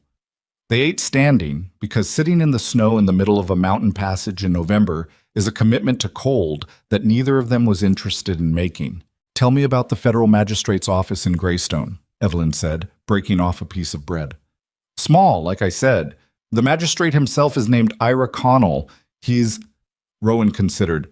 "He's not corrupt. I don't believe he's corrupt. He's also not brave, which is a different problem." "How do you know him?" "I brought a man to his office 4 years ago, poacher on federal forest land. Connell handled it correctly, but he looked like he'd rather have been doing almost anything else the entire time. He ate a piece of venison. He's the kind of man who does his job when the job is clearly defined and gets anxious when things are complicated." "Then we make it simple for him," Evelyn said. "We put the documents in front of him, and we show him that the only complicated thing about this situation is the one he can resolve by doing his actual job." They reached the outskirts of Greystone late the following afternoon, the horses tired and the temperature dropping hard as the sun went behind the western peaks. Greystone was larger than Silver Creek, a proper territorial town with a courthouse, a telegraph office, 3 hotels of varying quality, and a main street long enough to take a few minutes to walk end to end. It also had, as Rowan had said, a federal magistrate's office, which was a narrow building wedged between a land surveyor and an assay house, with a single lamp burning in the front window. The clerk at the federal office was a young man named Briggs, who could not have been more than 22, and who looked at Rowan and Evelyn with the expression of someone who had been hoping for a quiet Thursday and was now revising his expectations. "The magistrate has gone for the evening," Briggs said. "We'll wait," Evelyn said. "He may not return until—" "We'll wait," she said again, in a tone that communicated clearly that this was not a negotiating position. They waited. Briggs, after a period of visible internal debate, made coffee, which Evelyn accepted and Rowan refused, and at 20 minutes past 7 in the evening the door opened and a man in his late 50s came in, unwinding a scarf, and stopped when he found his front office occupied. Magistrate Ira Connell was exactly what Rowan had described. A man who looked like someone had assembled him from parts of a dozen more decisive men and arrived at an average. Medium height, medium build, thinning hair under a good hat. He had the careful eyes of someone who had spent years in institutional spaces and learned to read rooms quickly as a form of professional survival. He looked at Rowan, and the recognition was there, the memory of a poacher and a cold office 4 years ago. Then he looked at Evelyn, and at the folder of documents she placed on his front desk before he'd finished removing his coat. "Magistrate Connell," she said, "my name is Evelyn Blackridge. My husband Rowan you've met. We have a federal filing matter that requires your attention before 9 o'clock tomorrow morning." Connell looked at the folder, looked at Briggs, who gave the small, helpless shrug of someone who has done what he could. "The territorial court opens at 9, Connell said. "If you have a territorial matter—" "We have a federal matter," Evelyn said, "which is why we're in your office and not the courthouse." She opened the folder and laid the documents in front of him in the order she'd arranged them. The federal registration first, the confirming correspondence second, Anna's original affidavit third. A minor child's federally registered inheritance is currently subject to an emergency custody action in the territorial court filed by a man named Silas Whitmore, whose lawyers either failed to identify or deliberately ignored the federal nature of the underlying claim. The hearing is tomorrow morning. Connell looked at the documents, slowly, with the attention of someone who was hoping to find a reason not to care, and not finding it. "The child's name?" he asked. "Mia. Her mother was Anna Blackridge, who filed the amended claim registration with this office 14 months ago. You should have a corresponding record." Connell looked at Briggs. Briggs, who had apparently recovered himself, was already moving to the filing cabinet along the back wall. After 2 minutes of searching, he produced a file, opened it, compared its contents to the documents on the desk, and looked at his employer with an expression that said, "It checks out." Connell sat down heavily in the chair behind his desk. He picked up Anna's affidavit and read it with the focused unhappiness of a man who can see exactly what his next 12 hours are going to look like and is grieving the simpler version of them. "If this is accurate," he said slowly. "It's accurate," Rowan said, from the corner where he'd been standing with his arms folded, letting Evelyn lead and making no apology for it. "If it's accurate," Connell continued with the slight emphasis of a man maintaining his right to verify things independently, "then the territorial court's jurisdiction over this custody matter is significantly complicated by the federal registration of the underlying asset." "It doesn't exist," Evelyn said. "Territorially. The claim is federal. The custody arrangement that controls access to that claim needs to be evaluated under federal guardianship statute, not territorial. That's an argument for a federal judge, not, you can issue a temporary stay on the territorial proceeding pending federal review," Evelyn said. "You have that authority. It's not a final ruling. It simply requires the territorial court to hold the hearing until the jurisdictional question is resolved by a federal court." Connell looked at her over the documents. "You've done legal work before." "I've done necessary work," she said, "whatever the situation required." A long silence. The lamp on the desk burned steadily. Outside, Greystone went about its evening, doors closing, the distant sound of a piano from somewhere down the main street, a horse clopping past. "Whitmore," Connell said. "He's filed in territorial court." "Yes." "His lawyers are Hargrove and Dean." "I believe so." Connell's expression did something complicated. Hargrove and Dean were, apparently, a known quantity in his professional life, and not a comfortable one. He picked up the federal correspondence again, read it again, set it down. "Briggs," he said, "I need the standard form for a jurisdictional stay of territorial proceedings." Briggs produced the form with the speed of someone who had been hoping to be useful. They were in Connell's office for another hour. He asked questions, careful, precise questions, the kind that mapped the structure of what they were claiming rather than its surface. And Evelyn answered them, and Rowan provided the factual background that she couldn't speak to directly, the history of the claim, Anna's illness, the circumstances of Mia's guardianship. Connell wrote, asked more questions, wrote more. At 9:15, he signed the stay of proceedings and stamped it with the seal that made it, as of that moment, a federal document with the authority to stop tomorrow morning's hearing in its tracks. He held it for a moment before handing it over. "This doesn't resolve the underlying custody question," he said. "That will require a proper federal hearing, properly noticed, properly scheduled." "I know," Evelyn said. "We're not asking for resolution tonight. We're asking for time. You have it." He handed the document to her.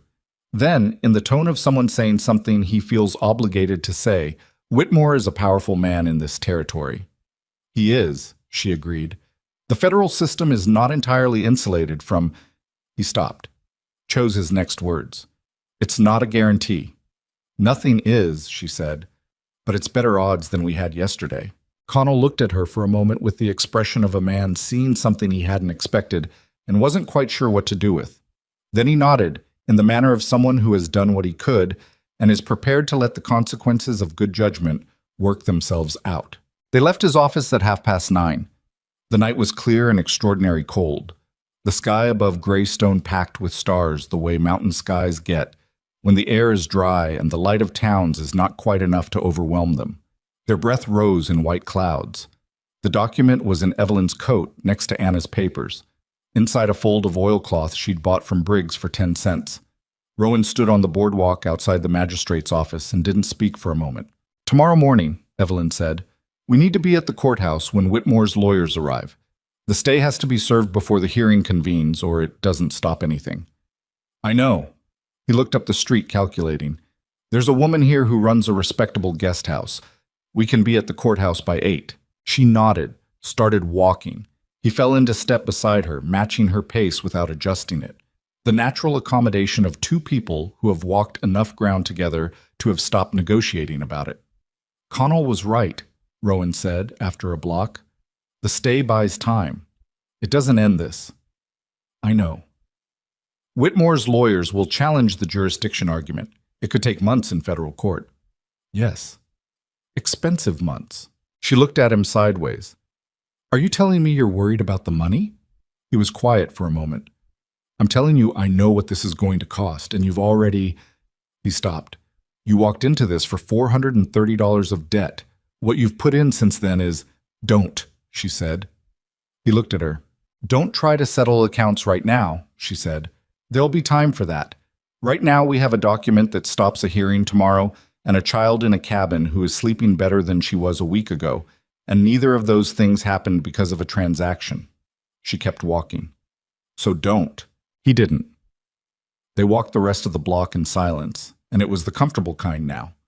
Not the watchful silence of the trail or the tense silence of the cabin under threat, but the kind of silence that exists between people who have run out of the need to perform at each other and can simply occupy the same space without effort. The next morning broke cold and clear, and they were at the courthouse at 10 minutes before 8. Whitmore's lawyers arrived at 8:15. Two men in good coats who had the particular well-rested confidence of people expecting an uncomplicated morning. They saw Rowan first, which caused a visible reassessment, and then they saw Evelyn and the document she was holding, and something in both their faces made the shift from confident to careful that lawyers make when they have just identified an unexpected variable. The stay was served at 8:22.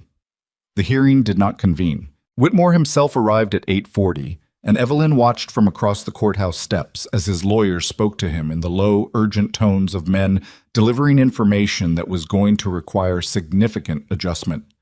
He stood absolutely still while they talked, with his good coat and his good hat and the bearing of a man who had not lost many things in his life, and was now confronting the particular texture of being stopped by a piece of paper he hadn't known existed.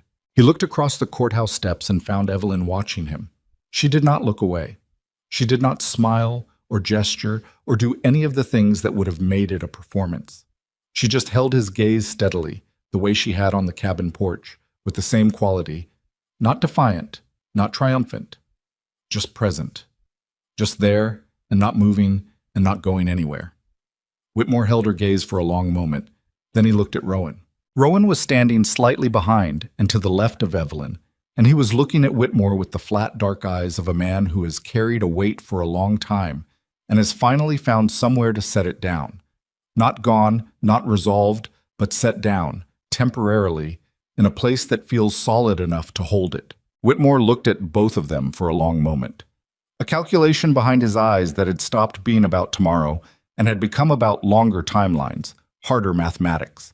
He was a man who had built his empire on the principle that everyone had a price and every obstacle had a workaround, and he was now looking at two people who had consistently failed to behave according to that principle, and he was deciding what to do with the information. He turned and walked back to his lawyers, and they went into a close conversation that Evelyn couldn't hear but could read well enough from posture and gesture, recalculating, revising, looking for the next angle. "He's not done," Rowan said low. "No," she agreed. But he stopped. For now, he's stopped. Behind them, the courthouse was doing its ordinary morning business. People coming and going, a dispute about a fence line, a water rights question, the daily machinery of a territorial town working through its accumulated complications, most of them smaller than the one that had just been removed from the steps. Rowan's hand brushed hers. Not a full grip, not deliberate. The contact of two people standing close together, possibly accidental, possibly not. She didn't move away. He didn't move away. "We should send word to Mrs. Alderley," she said. "I'll find a telegraph. And then we go back."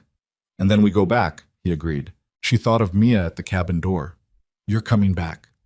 The specific weight of a child who has been told things before and has learned what that costs, deciding, against her better judgment, to believe one more time. The mountain waited in the north, white and enormous and indifferent, the way it had always waited, through everything that had happened on its slopes and everything that would happen yet. But there was a fire burning in a cabin up there, tended by a woman with a shotgun and a child who had her mother's stubbornness, and the road back was open, and that, for now, in this moment on the courthouse steps of Greystone, was enough. They rode back to the cabin with the telegraph sent and the stay of proceedings filed and the particular exhaustion of people who have been running on urgency for so long that stopping, even temporarily, feels slightly unreal. The road north was familiar now in a way it hadn't been on the way down. Evelyn knew the switchbacks, knew where the trail narrowed and where it opened, knew the stand of aspens that marked the last exposed ridge before the final descent into the cabin's hollow. Familiarity is a strange comfort. It doesn't make a place safe.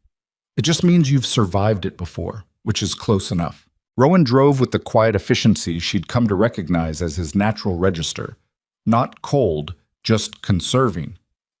He'd been like this since the courthouse steps, since Whitmore had walked away with his lawyers and his recalculations. She understood it. The thing that had been chasing him for months had not been caught. It had simply been slowed. There's no clean exhale when the danger isn't gone, just repositioned. "What happens next?" she said. "Not a question so much as a place to start." "The federal court will schedule a full hearing," he said. "Could be 6 weeks, could be 3 months. Connell said he'd expedite the notice given the minor child's circumstances, but expedite in a federal context doesn't mean fast, it means less slow.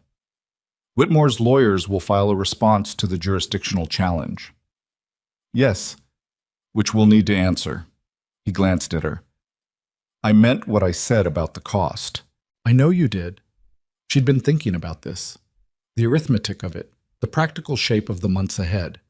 Her boarding house was still standing, Ruth Ann managing it in her absence, but the income it generated was narrow even in good months. The gold that remained after the bank debt was a cushion, not a solution. "I know a lawyer in Denver named Aldous Crane. He charges accordingly, but he has federal court experience and he doesn't lose often." "Send him a letter," Rowan said. "I'll cover his fee." She didn't argue.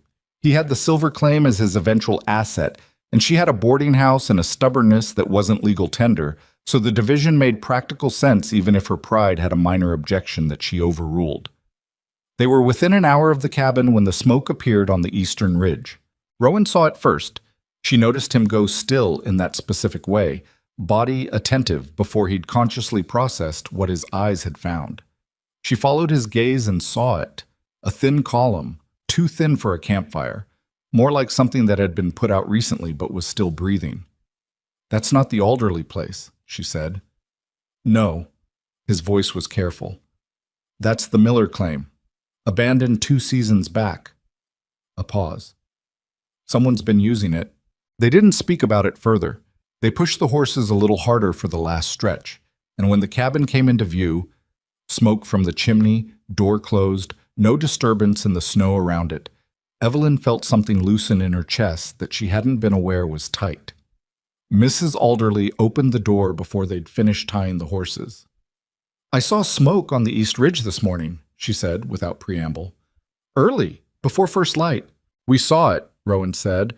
"1 person, maybe 2, using the Miller cabin." "Watching us?" "Possibly." He came up the steps and stopped. "Where's Mia?" "Inside, she's fine." Mrs. Alderley stepped aside to let them in, and there was something in her face, Not worry exactly, more the compressed alertness of someone who had kept themselves very steady for several days and was now allowing themselves to acknowledge how much effort that had taken. Mia was at the table. She had papers spread in front of her. Not the legal documents, which Evelyn had in her coat, but her own papers, a pencil in her hand. She'd been drawing. She looked up when they came in, and the relief on her face was so immediate and unguarded that it clearly surprised even her, because she looked back down at her drawing almost immediately, as if she could retract having shown it. Rowan crossed to the table and sat down across from her without saying anything about the expression she'd tried to take back. He just sat down, looked at the drawing. "What's that?" Mia turned the paper so he could see it better. It was a rough drawing. She was 7, not an artist, but it was recognizably the cabin. 3 figures outside it. 1 tall, 1 medium, 1 small. "That's you," she said, pointing to the tall one. "And that's Evelyn," the medium one. "And that's me." Rowan looked at the drawing for a moment. Something worked in his jaw. "Where are we going?" Mia considered the drawing. "Nowhere," she said. "We're just there." Evelyn took off her coat and hung it on the peg by the door, the document still folded inside it. She stood at the fire and let the warmth reach her, and she didn't say anything, and she thought that the drawing was one of the truest things she'd seen in a long time. Just there. The weeks that followed were the kind of weeks that don't make good stories, which is perhaps why they mattered so much. There was no second ambush, like the smoke on the East Ridge had been, as far as anyone could determine, a scout who had reported back and been pulled out after Whitmore's lawyers redirected their strategy toward the federal court. The danger didn't disappear. It changed form, became paperwork, became legal filings, became a thing conducted in offices in Denver rather than on mountain trails. Which was better, and was also its own specific grinding kind of worse, because legal battles are slow in a way that gunfire is not, and the slowness costs a person differently. Evelyn found herself settling into the cabin's rhythms with a practicality that surprised her slightly. She reorganized the stores, not dramatically, just with the small adjustments of someone who has decided they are living somewhere rather than surviving it. She asked Rowan about the cabin's winter needs, and he told her, and she made lists, which he accepted without comment, though she caught him reading one once with an expression she couldn't entirely decode. She and Mia built something together in those weeks that she didn't have a word for. Not maternal, exactly. Evelyn was too honest about her own limitations to reach for that word, and Mia was too recently her own mother's daughter to offer that territory easily. It was more lateral than that. Two people who were both in the middle of figuring out a situation that neither had chosen, building a working vocabulary. Mia taught her where the good trail was for spotting deer in the morning. Evelyn taught her how to keep accounts, the simple ledger-keeping that was her own most reliable skill, the way you make a column for what comes in and a column for what goes out, and you make sure the numbers tell you the truth even when you'd rather they didn't. "Why does it have to balance?" Mia asked one afternoon, frowning at the little notebook Evelyn had given her. "Because the world is going to try to confuse you about what things actually cost," Evelyn said. "Writing it down means you can't be fooled." Mia thought about this. "Mama said writing things down makes them real." "Your mama was a smart woman." "I know." A pause. "Were you smart when you were little?" Evelyn considered the honest answer. "I was stubborn," she said. "Smart came later, mostly from making expensive mistakes." Mia seemed to find this more encouraging than a simpler answer would have been. Rowan watched these exchanges from the periphery with the careful attention of a man who doesn't want to disturb something fragile by looking at it too directly. He and Evelyn had developed their own separate accommodation over the weeks, a working ease that had grown from necessity and then kept growing past it, into something neither of them had explicitly named or was quite ready to. They moved around each other in the small space of the cabin with a naturalness that had surprised her, given that they'd been strangers 40 days ago. He told her things about the mountain, about the trapline, about the territory, not as lecture but as conversation, sharing information the way people do when they've decided the other person is worth informing. She told him about the boarding house, about her father, about the 3 years of slow drowning and stubborn refusal to let the water win. "Why didn't you leave?" he asked one evening, when the fire was low and Mia was asleep. "Silver Creek. When it got bad. You could have gone somewhere else, started over." She turned her cup in her hands. Where would I go? Anywhere, Denver, further west. And do what? Something. The same thing you do here, somewhere with better odds. She looked at the fire. My father built that boarding house, she said. Not well, and not for me. And the last years of his life, he mostly used it as a reason to borrow money he had no intention of repaying. But he built it. She paused. I couldn't figure out how to leave something that someone had built, even if the building was mostly a burden. Does that make sense? Yes, he said without hesitation. She looked at him. This cabin, he said simply. And she understood. The mountain, the trap lines, the life he'd built up here that most people in Silver Creek considered one step removed from living like an animal. He'd built it, and it was his. And the measure of a thing isn't always whether it's comfortable. We're not that different, she said.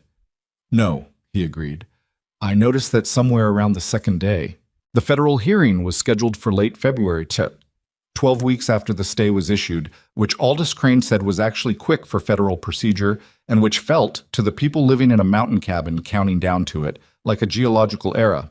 Crane came up to the cabin once, in January, making the trip on snowshoes with a young associate who looked like he'd never been above 5,000 feet and was reconsidering his career choices as a result. He was a small, thin man in his 60s with bright eyes and the rapid, precise speech of someone who had learned to say things exactly once because he didn't have time to repeat himself. He went through the documents with Evelyn for 4 hours, while Rowan provided background and Mia sat in the alcove with her notebook, occasionally adding things in her small, careful handwriting that she would later show to no one. The jurisdiction argument is solid, Crane said, at the end of the 4 hours, with the grudging respect of a man who doesn't give compliments as a social gesture. The federal registration preempts territorial custody jurisdiction over the asset, which effectively weakens the basis for Whitmore's entire filing. Can we win? Rowan asked. Crane looked at him. Winning in federal court means different things at different stages. At this stage, winning means the custody determination gets remanded to federal family statute, which requires a much higher burden for displacing an existing guardian than the territorial standard Whitmore was counting on. He turned the amended claim registration over in his hands. Given the evidence of your established guardianship, the marriage, the property, and the fact that Whitmore's supporting affidavits appear to have been manufactured, a pause. I'd rather be in your position than his. That's not an answer, Rowan said. No, Crane agreed, but it's the honest version of one. February came. The days lengthened by small degrees, the light changing in the way it does toward the end of winter. Not warm yet, not even close, but angled differently, carrying a hint of something eventual.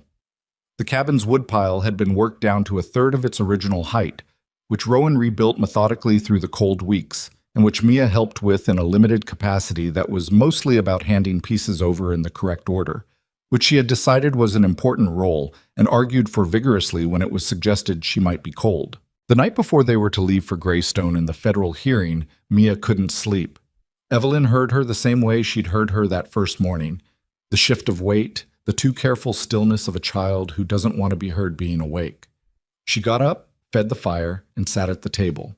After 5 minutes, the curtain moved and Mia came out. She sat down across from Evelyn. Her face had the particular scrubbed look of someone who had been crying and was not going to mention it. Evelyn didn't mention it. Can't sleep? I keep thinking about the hearing, Mia said. What about it? What if they decide wrong? She looked at her hands on the table. People decide wrong. Judges decide wrong. Yes, Evelyn said. They do. Mia looked up at her, surprised, maybe, that she hadn't offered a reassurance instead. But we've done everything right, Evelyn said. Your mother did everything right. The documents are correct. The filing is proper. The argument is sound.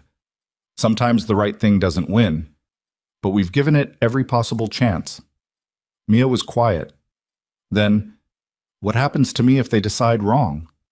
Evelyn looked at the child across the table. She thought about the answer she wanted to give, and the answer that was true and decided, as she generally did, in favor of the true one. Then we fight it in the next court, she said, and the one after that, until we run out of courts, which is not something that happens quickly in this country. She looked at Mia directly. And while we're fighting courts, you stay here, with us. That part doesn't change regardless of what a judge says tomorrow. Mia sat with this for a moment. You didn't have to stay, she said. It came out small, almost like she hadn't meant to say it. Evelyn considered deflecting, decided against it. No, she said. Not after the first week, maybe. I could have gone back to Silver Creek. Why didn't you? The answer was complicated in ways that Evelyn was still sorting through herself. The documents, and the legal fight, and the practical reality that leaving mid-battle was not something she was constitutionally capable of.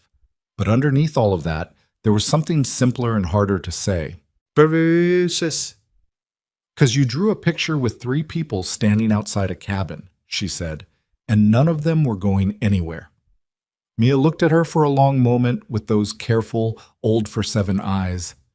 Then she got up from her chair, crossed the small distance of the table, and leaned against Evelyn's side with the specific economy of a child who has decided to trust something and is doing it as plainly as possible without ceremony. Evelyn put her arm around her and looked at the fire and did not say anything, because there are moments that talking walks through and ruins. They left for Greystone at dawn.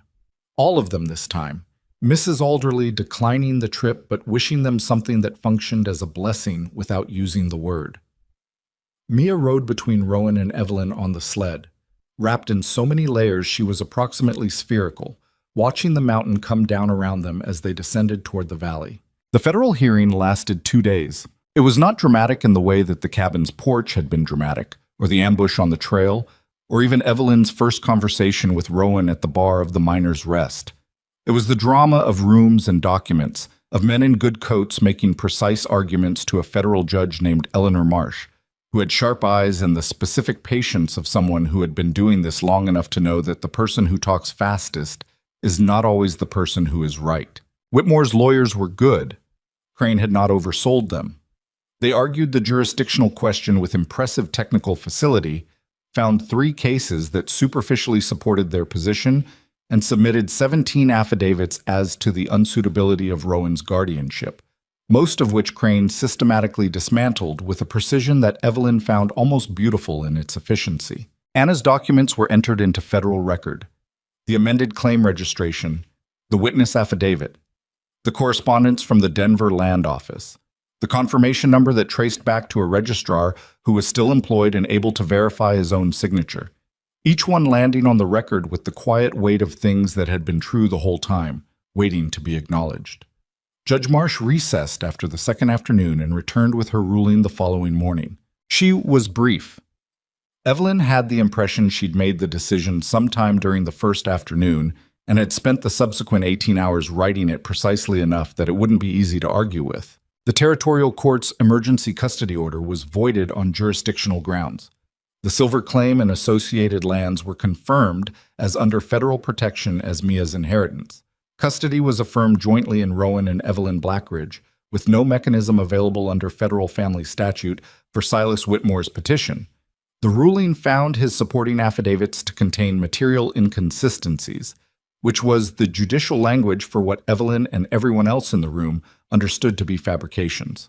Whitmore sat at the opposing table and did not move while this was read. He was a man who had never, in a very long life, run out of moves, and he was now confronting the specific texture of having run out of them in a specific direction. His lawyers were already leaning in, speaking quietly, pointing at things in their files. The appeal, the next argument, the continuation. He would not stop. Men like Whitmore did not stop. But he had been turned, and the thing he'd been reaching for had been closed to him. And the empire of influence he'd built locally had no weight here in this federal courtroom, and he knew it. He looked across the room at Evelyn. She looked back. She was sitting next to Rowan, with Mia on her other side.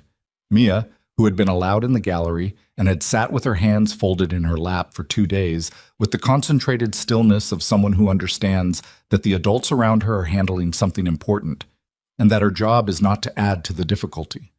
When the ruling was read, Mia had gone very still, and then she had turned and looked at Evelyn with an expression that asked a question her voice wasn't ready for. Evelyn had nodded. Yes, that's what it means. And Mia had turned back to face the front of the courtroom, and she had not cried, but her small shoulders had changed shape, dropped, released, The particular physical shift of a burden that has been carried so long the person carrying it stopped noticing the weight until it was gone. Whitmore looked at Evelyn across the courtroom, and she held his gaze in the same way she'd held it on the courthouse steps, and on the cabin porch, and at the bar of the Miners' Rest on the night that all of this had started. Steadily, without performance, just present and not moving. He looked away first. It wasn't victory, exactly. She knew better than to call it that, knew the appeals would come, knew the legal machinery was slow and expensive and not yet finished. But it was something. It was the moment when the weight of the thing shifted from the people who'd been holding it up by sheer effort to the structure that was supposed to hold it, which was the law doing the thing the law was built to do, imperfectly and slowly and occasionally, but doing it. They walked out of the federal courthouse into a February afternoon that had, without much warning, turned towards something that might eventually become spring. Not warm. The air still had teeth. But the light was different, the angle of it less punishing. The shadows longer in the way that means the sun is climbing again, even if you can't quite feel it yet. Mia held both their hands for the first block, which she had not done before and did not draw attention to. Then she let go to climb a snowbank on the side of the road, because she was 7 and snowbanks required climbing regardless of what had just happened in a courtroom. Rowan watched her reach the top of it and plant her feet and look around at Greystone from this new elevation with the satisfaction of someone who has earned a vantage point. She'll want to know everything, he said, when she's older. All of it. She should know it, Evelyn said. Her mother did everything right. She should know that. He was quiet for a moment, then, the cabin. What about it? It's not, he paused, choosing. It's not what you had in mind when you came to terms, I know that. You had a boarding house, a life in town. I had debt and a crumbling boarding house, she said. Let's be accurate. Still. He looked at her sideways, with the particular unguarded quality she'd come to know meant he was about to say something he'd been deciding about for a while. I'm asking what you want. Going forward, not what the arrangement requires, what you actually want. She looked at Mia on her snowbank, surveying her temporary kingdom. Thought about the cabin in the morning, the way the light came through the east window, the sound of the fire, the small weight of a child leaning against her side in the dark. Thought about the accounts ledger she'd set up on the corner of the table, and the trapline maps Rowan had started explaining to her without being asked, and the way the mountain looked at dusk when the light turned everything briefly gold before it went. I want to go back to the cabin, she said, and then I want to figure out what we're doing properly. Not the arrangement, the actual thing. He looked at her for a moment. The actual thing, he repeated. Yes. That'll take some time to determine. I've got time, she said. I cleared my schedule. The almost laugh happened again. Slightly less almost this time. Almost a full one. She thought that eventually, given sufficient provocation, it might become an actual laugh. She was prepared to wait for that. Mia slid down the back of the snowbank and appeared around its edge with snow on her coat and a look of complete satisfaction. Can we eat? She asked. I'm hungry. Yes, Rowan said. Good. She fell into step between them as they moved down the street, her boots making small holes in the crusted snow. When we go back, can I see the trap lines? In spring, Rowan said. When the snow's down. You said that before. And I meant it both times. Mia considered this with the measured acceptance of a child who has learned that some promises are structural rather than immediate. Not broken, just slow. She had learned, in the months since her mother died, the difference between people who said things and people who meant them, and she had quietly rearranged the world into those two categories with the precision of someone for whom the distinction mattered more than almost anything else. She reached up and took Evelyn's hand without looking at her, simply finding it, the way you find something in the dark that you've come to know the location of. Evelyn held on. The street of Greystone went on around them, ordinary and indifferent, full of people who did not know what had just happened in a federal courtroom and would not have found it remarkable if they had. 3 people walking to find somewhere to eat, in February, in a territorial town, on a road that connected to other roads that eventually connected to everything. Not remarkable, but then the things that matter rarely look remarkable from the outside. A woman in a saloon asking the right question. A tin box under a floorboard. A child's drawing of 3 figures outside a cabin. A hand found in the dark. Months later, when the appeals were exhausted and the last of Whitmore's legal challenges had been dismissed, his empire contracting without the silver claim at its center, the political allies finding other alliances, the hired men finding other employers. There was no ceremony about it, no moment of formal resolution. Crane sent a letter that said the matter was concluded, and Evelyn read it at the table while Mia drew beside her and Rowan came in from the trapline with cold hands and a look on his face like a man who has been outside a long time and is glad to be in. She handed him the letter. He read it, set it down, looked at her. "Done," he said. "Done," she agreed. Mia looked up from her drawing. "What's done?" "Everything," Evelyn said. "For now." Mia looked between them with the assessing eyes that she'd have her whole life, the ones that could read a room before she was old enough to know what she was reading. Then she looked back at her drawing, which today was of the trap lines in spring, rendered in approximate geography and ambitious color. "Good," she said, and went back to the work of imagining what came next. The fire burned, the mountain held. Outside, the spring that had been building under the snow for months was finally, slowly, beginning to show itself. In the melt at the south edge of the clearing, in the mud at the base of the woodpile, in the sound of water running somewhere under the ice that had covered it all winter, patient and persistent and entirely sure of where it was going. Some things don't resolve cleanly. Some things don't end so much as settle, find their weight and level and rest. The fear that had driven a man into a frontier saloon with a bag of gold and no good options doesn't disappear because a judge signs a paper. The grief of a child who lost her mother doesn't close like a door. The habit of doing everything alone, of keeping the wall up and the feelings below the waterline, doesn't undo itself in a season, but it changes. Slowly, under pressure, the way everything changes under pressure, not into something perfect, but into something truer than it was. A woman who had confused stubbornness for survival learning that they aren't the same thing. A man who had confused silence for strength, finding out that it's only strength when it protects something, and not when it just protects itself. A little girl drawing pictures of where she lived with everyone in it going nowhere. That was the whole of it. Not a fortune, not a legend, not the kind of story that gets told in saloons with the details improved by repetition. Just three imperfect people in a cabin on a mountain, with a fire burning and the spring coming and the long ordinary work of a life ahead of them, which was, in the end, the only kind of story that was ever really true.